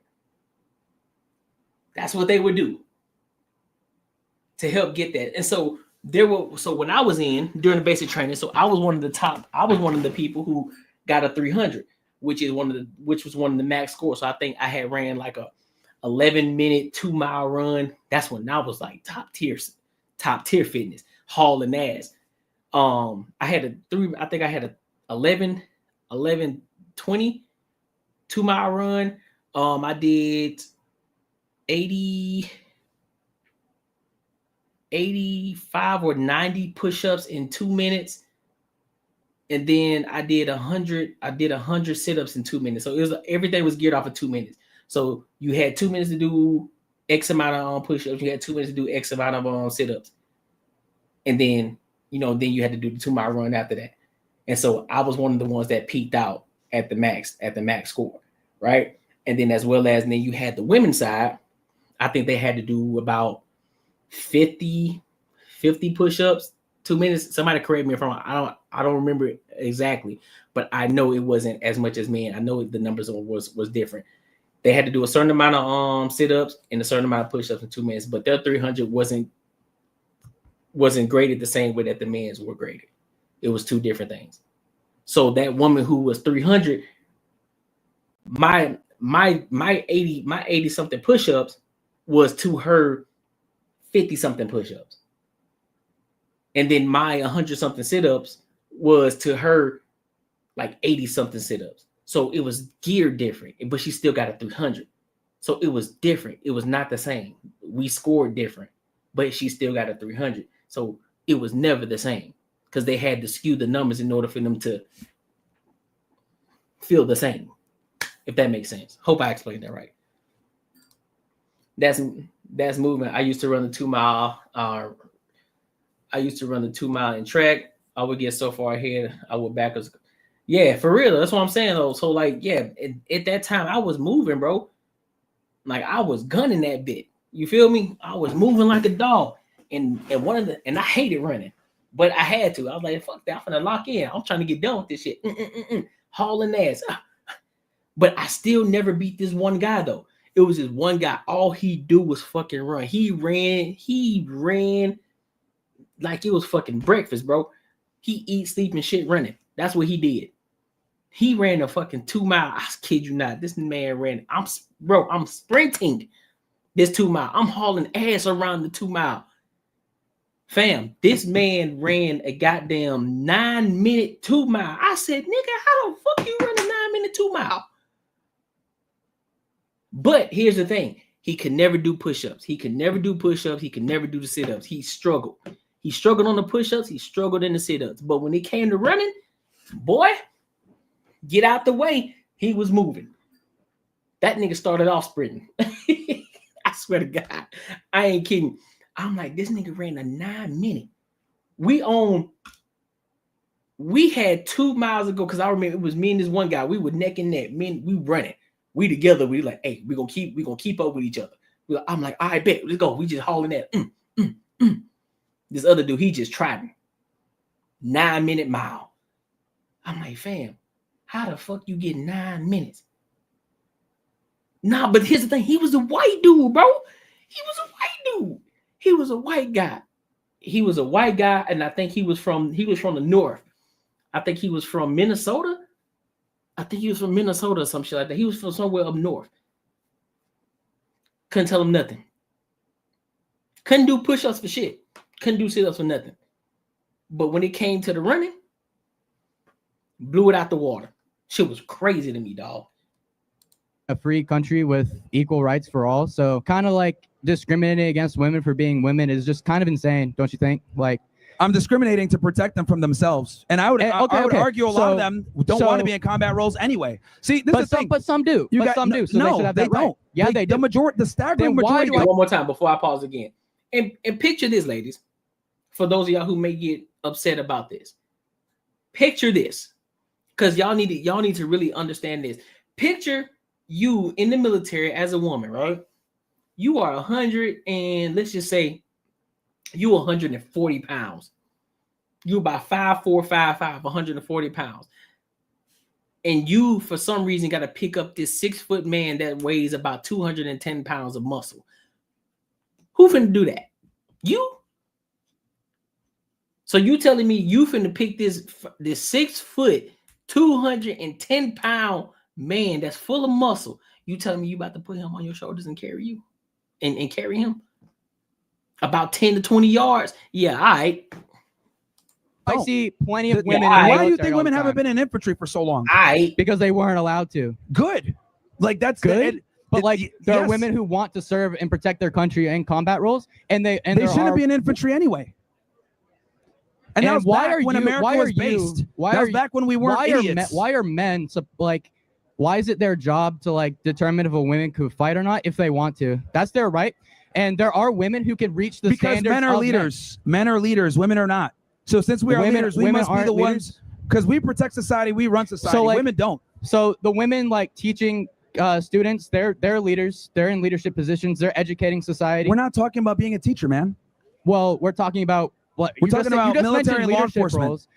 Okay, what about women drill sergeants? I've heard plenty of men talk about how they're the scariest ones they dealt with.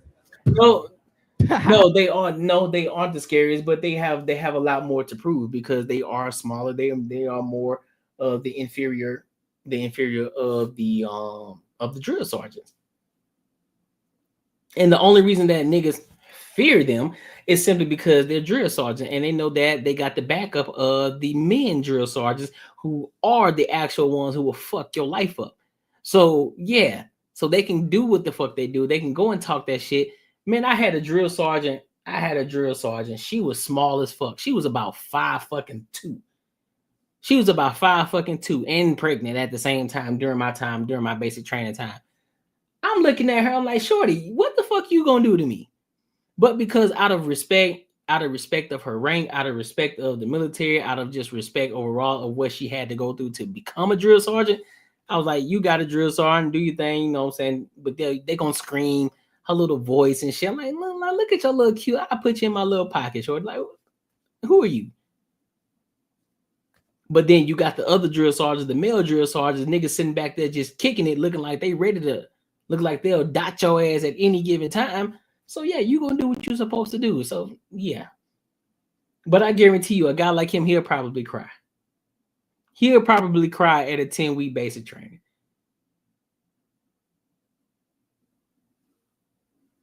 Yeah, it's a lie. Yes, man, it's a lie. It's a liability. G.I. Jane to fuck people's mind up. They thinking that these women out here can actually do that. You telling me a G.I. Jane? Just go back and look at G.I. Jane. Shorty was small as fuck. You telling me you think that I'm actually going to trust somebody who look like that to defend me or protect me? Man, you better get out of my face. Niggas better get out of my face, dog. If you can't pick me up and carry me 20 yards, I ain't trusting you. If you can't pick me up and put me on your shoulders and carry me 20 yards and still shoot a gun at the same time, boy, you better get out of my face. Yeah, I know. Funny, All right? right, dude. Let's go to the next person. This guy's like just coming up with that. Women drill sergeants are scary, man.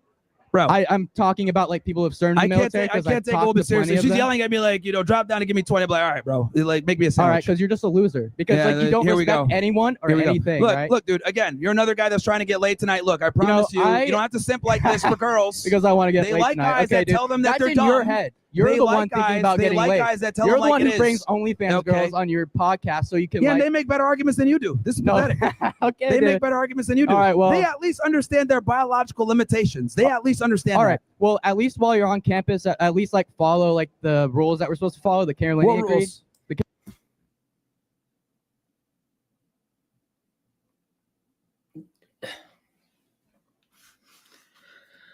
This nigga said, follow the rules on the campus. Bro, go the fuck home, Roger. Go home, Roger. Go home, bro. Go back to your dorm and do what you do. Go play video games or something, dog. Go beat your meat. Go do something, bro.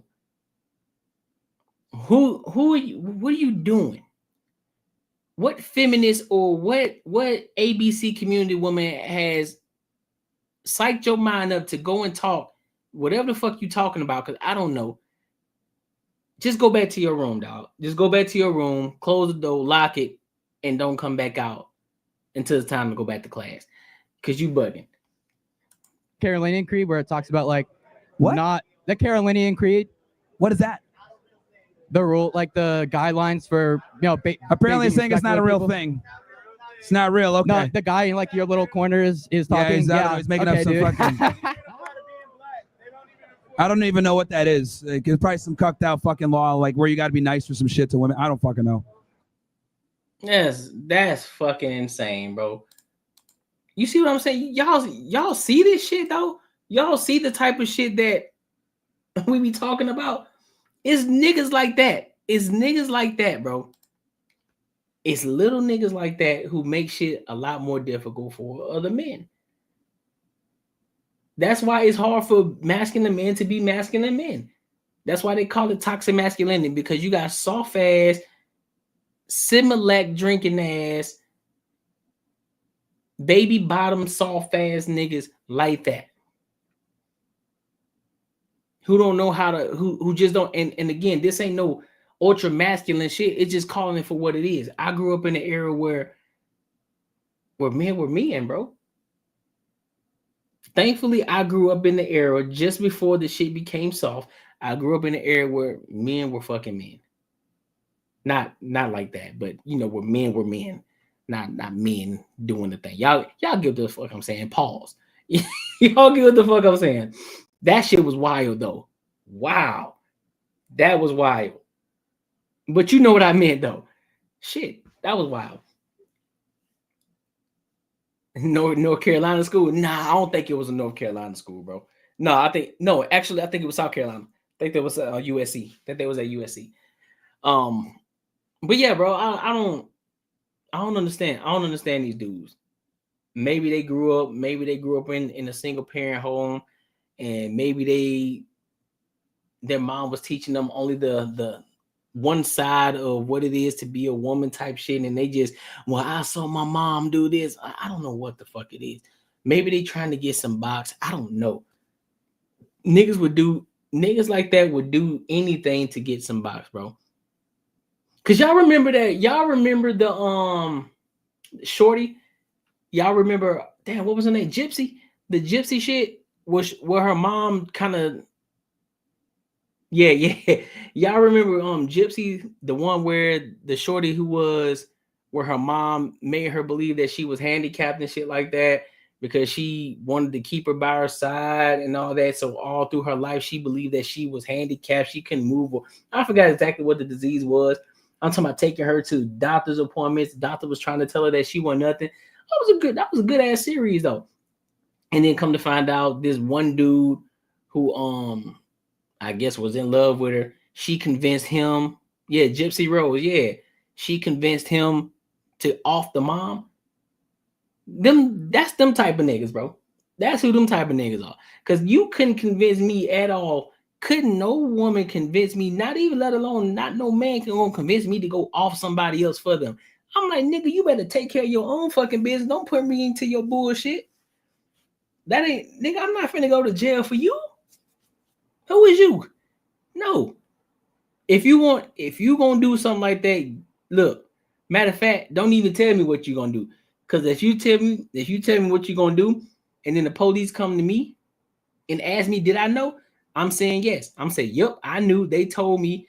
I'm telling you the whole fucking thing. I'm snitching. Stool pigeon, my nigga. Stool pigeon. I'm telling. Not finna go to jail for you. Fuck you talking about? They made rules where we can't punch them in the mouth. Yeah, exactly, bro. Yep, exactly. You can't pop them in the fucking mouth. Cause they get offended even if you tell them that you're gonna pop them in the mouth. They're gonna go and tell. Like, nah, nigga. But it is what it is, though. It is what it is, bro. Eventually, I hope that shit come around. I hope that shit turn around and get all these soft little dudes out of here, bro. Cause that shit's annoying. I ain't gonna lie to you. It's annoying as fuck.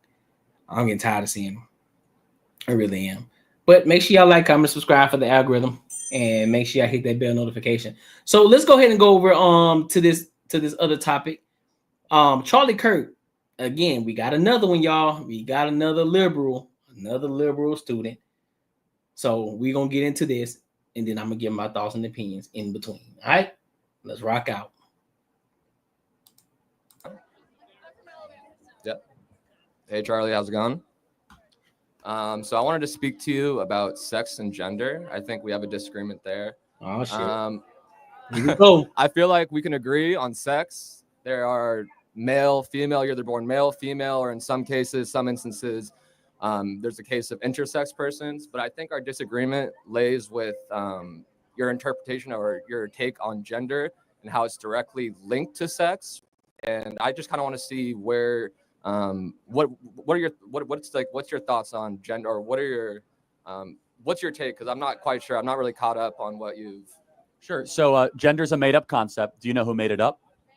Who made it up? A guy by the name of John Money in the 1960s. And why did he make it up? No, I was going to say, wouldn't technically anything be a made up concept? No, sex is not made up. You can look at sex. XX and XY chromosomes are not made up. Are not made up. Yeah, I agree with that. I think we're on the same page about that. So sex is observing. Gender is creating something new. Totally different. We observe nature. gender is creating a new thing out of thin air that has no applicability to our discourse or dialogue. So there are 0 genders, 2 sexes, infinite personalities. We recognize that people have different personalities. We don't think you should get a different definition on the forms you fill out or how people talk to you, recognize you, or how you are treated. So when it comes to defining or looking at and seeing what or who is a man or a woman, it only refers to sex. Like if they have a sort of, is that correct? Yeah. And it's worked really well for all of humanity. We decided to screw it up the last 20 years. But what about with like societal implications with the way what's it called, gender, with the way gender is expressed? You could, for example, you could have a you could be a trans. Let me take this for example. If I was transgender, say I was born female, but with the way I present myself, if I shave my mustache. I shave my mustache. I dress like a male. When I'm walking down the street, you would think what would you think I am? What I think is irrelevant. You can disguise yourself to look something you are not. I can wear blackface. Do I become black? No, of course not. not. So wait, hold on. Then a man dresses like a woman, why does he become a woman? It's not that he becomes a woman. It's he's seen and he's then seen why should as he be recognized as something that he's not? It's not that he needs to. It's not that they need to be recognized. Oh no, that's what it's all about. It's about recognizing a delusion. You can dress however you wish, you can act however you wish, but I'm not going to recognize your lie. In fact, you could get in trouble for mispronouncing in the state of California. We're teaching our kids you must pronoun correctly, and you actually have to certify the delusion. So again, I say if I wear blackface and I don't become black, why does a man who wear a dress become a woman? It's not. I feel like it's not up for someone. I feel like it's not up for you to decide. I think it's up for the individual, and I think the way they express themselves through the way they express themselves through their through their apparel, through their attire. I think that's more indicative of okay. Then let's play this out. If everyone can just choose however they want. Should biological men who are born as a man be able to compete in female sports? I'm asking. No, I don't believe that biological men should be in women's sports. And God bless you for saying that, because that's at. So here's another question: should biological men who identify as women be able to go in? Wait, what? My daughter almost got in trouble at school for telling a boy that he is a boy. For real, bro? For real, dog? Dog, what? What the hell is going on in these schools for telling a boy that he's a boy? Like, yeah, you're a boy.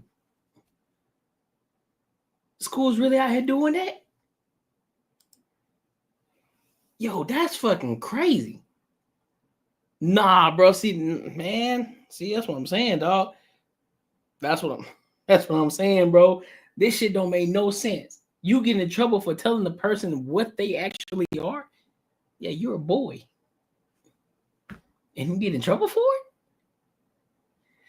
Oh my gosh, man. That shit don't make no sense, bro. Into women's locker rooms. Can you repeat that one more time? Biological man, so he has a and he says he's a woman. Should he be allowed to go into female locker rooms? I mean, no. We have on campus, we have all gender restrooms on campus where males and females are. I think that's a terrible idea, right? So, because male female distinctions are critically important. It's how society is structured. Yeah, but we have these shared spaces, and there hasn't been any sort of issues, or I think the major consensus surrounding it is that people are actually enjoy the all gender bathrooms. Let's talk about locker rooms, though. Do you think women would enjoy undressing next to a fully unclothed man? Exactly. No, I don't think so. Okay, so then we should prohibit that. So we agree. So, and then finally, do you think that a young 15-year-old here in California, a young boy who thinks he is a girl, should he be allowed to chop his off? Can you say that again from the start? Real quick. 15-year-old boy in California. He thinks he's transgender. Okay. Should he be allowed to go chop his parts off? Should he be allowed? I think that's a conversation for him and his medical. No, nigga. The answer is no. No, he should not be allowed. No, he should not be allowed. No, 100%. Absolutely fucking not. Absolutely not. Now, once you get outside of my house, cool. Do what you want to do. I still don't agree with it. I don't think you should. No, you shouldn't do that because I guarantee you're gonna regret it. Cool, I get it. You in your emotion right now. You feel some type of way. You think there's something that you really need to do, but you shouldn't. No. Do not let society fuck your mind up. No, absolutely not. Don't do it. Don't do it. I mean, I'm not. It's not my job to. Should 15-year-olds be allowed to get tattoos? Should 15-year-olds be allowed to get tattoos? No. So you could, but you can't get a tattoo. I mean, with. He just talking. I mean, I don't think that's really that comparative. Well, they're both irreversible, right? Actually, one matters a lot more for human flourishing than the other. No, I would definitely agree. It's a very, It's a very life-altering process, and I think it requires a lot of time, and it requires a lot of time, and it shouldn't be something that should be just jumped into. No, you shouldn't do it at all. I just think that's something for an individual, and fuck that. No, there's no something for the individual. No, absolutely not. If it's not a life-threatening situation, no, the answer is fucking no. The answer is no. I don't care what spirit is in you is telling you that you believe that you are this. No, you ain't that. No, that's not what you are. I'm sorry. Whatever. You need to go see a psychiatrist or something. You need to go see somebody. I don't know what you need to do, but I know one thing's for sure, two things for certain, and three things for sure. You ain't no motherfucking girl. You a boy. Why you a boy? Because your DNA says so. And that physical thing that we can see, that I've seen when you was a kid, when I had to clean your diaper, when I had to wipe your ass when you was a baby, yeah, that thing right there, that little worm that you had down there, yeah, absolutely. That let me know that you a little boy. So nah, fam, we ain't doing that. Cool, be mad at me. You can be pissed off at me. You can say, Dad, you don't understand. You right, I don't understand. And to be quite frankly, I don't want to understand it. I don't. I sympathize. I empathize with you. I hate that you feel that way. I do. I hate it. But somebody here has to have the common sense. Somebody here has to stand on the other side of the ground. Somebody got to die on the hill. And I guess I have to be the one that do that. You ain't no fucking woman. You ain't no girl. You a boy.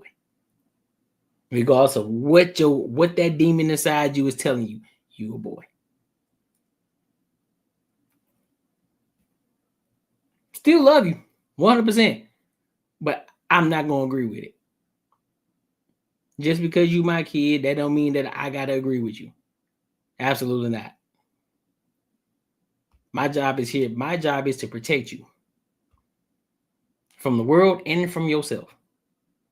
To give you guidance, to give you the proper provision, to create a foundation for you. So that way you can be a contributing member to society. So that way you can thrive in this fucking world. And make something of yourself and continue the legacy on. That's what I'm here for. Not because you feel some type of way or because John, the Samantha who was once named John said that it's okay for you to feel this way. Nah, fam. No. He ain't got his life together.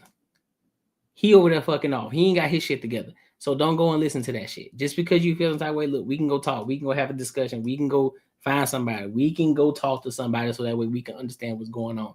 We can go to the church. Go to the church. Talk to God. Y'all remember that dude? I don't like men's no more. I'm delivered. I'm delivered.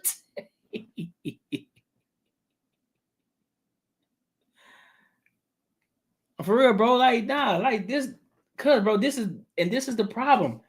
And this is the problem. And I'm sorry, and I ain't sorry to say it. No, the problem is this. Yeah, there are instances where some kids grow up in a two-parent household where they don't have a stern father, or they don't have a father who actually puts their foot down and just goes against the grain. Because we already, as fathers, already are the bad guys anyway. So you might as well embark on that shit. You might as well embody the shit. You got to be the bad guy. I'm not here to be your fucking friend. I can be your friend. Listen, I can be your friend once I've done my job as a father. Once I've done my job as a father, I've guided you the right way. You know, I've led you to a place where now you can be a contributing member to society. Now you're doing things, you're making the proper decisions. Now you are you've created this life for yourself to where now you're thriving in this world now. Now you have your own family. Yeah, we can be friends then. I'm still your father. Understand that. But now we can kick back. Now we can have a drink together. Now we can toast it up and say, look, man, now we can have conversations about other things because you already had the foundation that I already instilled in you. But all this extra shit that we got going on, this extra bullying shit, oh, I feel this way. Nah, bro, we can all feel some type of way. Cool. You can feel however you want to feel. But you got to come back to reality, though. You can feel like this, but the reality is still here. The reality is where the action takes place. You got to take action in reality. You can't take action in your feelings. The feeling aspect of it is not where the action happens. So cool, feel how you feel. Now come back. Let's solve this issue. Let's see what's going on with you. Do we need to take you somewhere where you can get help? So my love for you is protecting you. So if that means I gotta protect you from yourself, I'm gonna do that. And if that means you gotta hate me in the process, that's fine. Cool. That's what I'm here for. But just know I'm gonna love you, even if it's hard love. I'm gonna love you. You may not like it, but I'm gonna love you. I'm gonna make sure you straight. Cause this soft shit and because this shit here getting crazy, bro. This shit's out of pocket, bro. Their family and their doctors to decide, and not for society or the state. Last question, most important question: what is a woman? A woman, you know it when you see it. You know, it's like if I look, she looks like a woman. She looks like a woman. Disingenuous, man. She looks like a woman. She looks like a woman. It's the way you express yourself. So no, it's the way you express yourself. No, it's not. So if you basically, womanhood is a costume. I'm not saying that. No, it is. Yeah, if you're able to wear the right stuff and just assume the identity, you can appropriate womanhood. Is that correct? No. Okay. Is Caitlyn Jenner a woman? Yes. Why? Why is she a woman? What chromosomes does Caitlyn Jenner have? I mean, I think her chromosomes don't have to deal with her gender. Like, I think that's where the disagreement lies. Is that again. So this is where you are playing into this narrative that gender exists. We reject that paradigm completely, because gender has led us to this place that your own personal self-expression matters to your core identity. And again, that means nothing. Infinite personalities, no genders, two sexes. And we must live in reality, not in the delusions of the heads of people that want us to accommodate their fantasy. Thank you very much for your... Bro, I don't know what the fuck is wrong with these people, dog.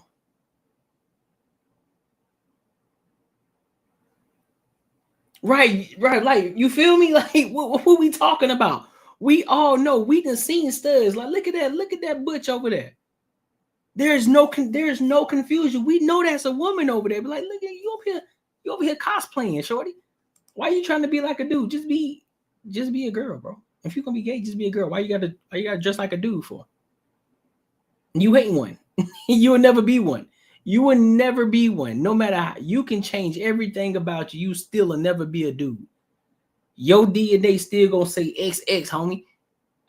Your DNA still says XX. At any given moment, you can still get pregnant. I'm just saying, like, what are we talking about? I don't understand, bro. Where the fuck has this world gone? I get it. You know, the whole ABC community, there have people who it's been going on for time and time, for years and years. I get that.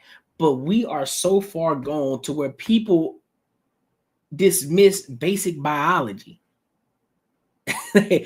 they get so nuanced. Well, there's so many different genders because okay, what is a woman? A woman is a woman who believes that he or she is a woman. No, that's not what that is. It's a circular fucking answer.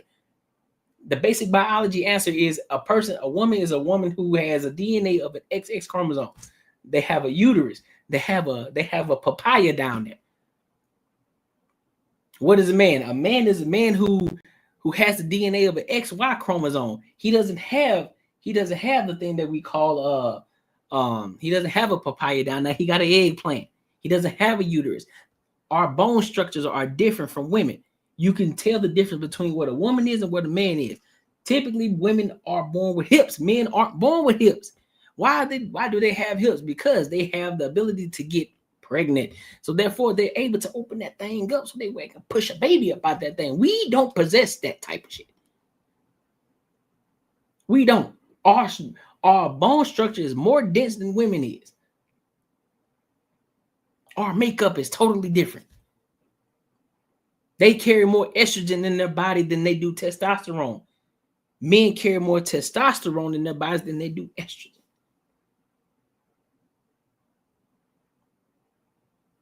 And yet y'all niggas want to talk about, and yes, gender is a compliment. Gender is a compliment to the sex. So therefore, if you were born with XX chromosome, you are a female. You are a female. Just as if you were born with XY chromosomes, you are a male. It's that simple. Now everything else that comes on along with that, if you want to go play dress up and you would think that you believe that you want to dress up as a woman, do your thing. But understand you are a boy, my guy.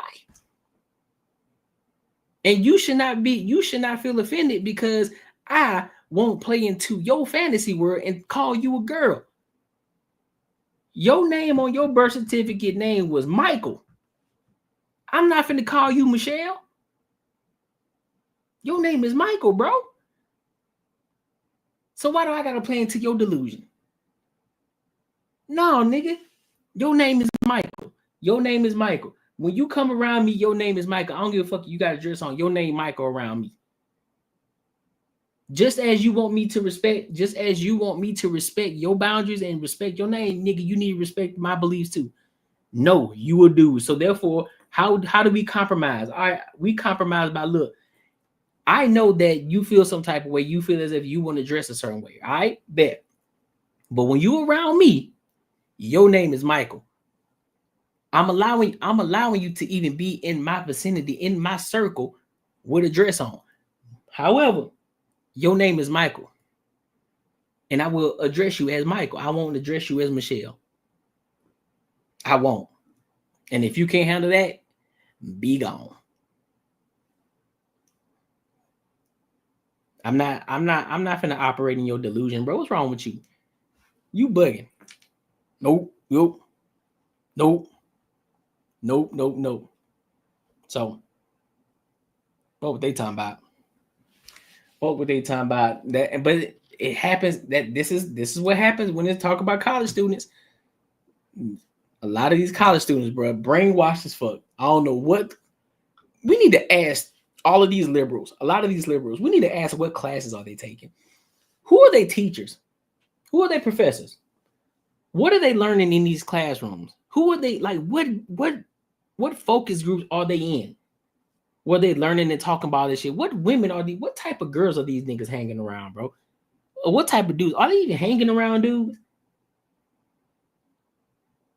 I don't understand it. I don't understand this shit. I don't get it. I don't get it. But hey, man, make sure you like, comment, subscribe for the algorithm. Make sure you hit that bell notification. Listen, man, tonight has been solid, man. Man, I done gone 3 hours and 23 minutes in this bit. God damn. But it was good, though. It was fun, though. It was good. It was fun. I enjoyed doing this. I love doing it. I ain't gonna hold you. I love doing it. Love sitting here kicking it with y'all. You know what I'm saying? Yeah, basically wasted tuition, for sure. For sure. I enjoyed kicking it with y'all, man. Yeah, bro, this shit was fun. But make sure you continue to share this shit, man, because we trying to grow this shit. We trying to be one of the biggest platforms out here on YouTube. You know, we got to run these numbers up. Every aspect of it, the subscribers, the views, the money, all of it. We want to run that motherfucker up. You hear me? And we're going to continue to keep doing that. I'm going to continue to keep showing up, you know, continue to keep bringing y'all good content. And I'm going to continue to keep getting better overall. But other than that, I appreciate y'all. And until next time, man, I'll holla, dog.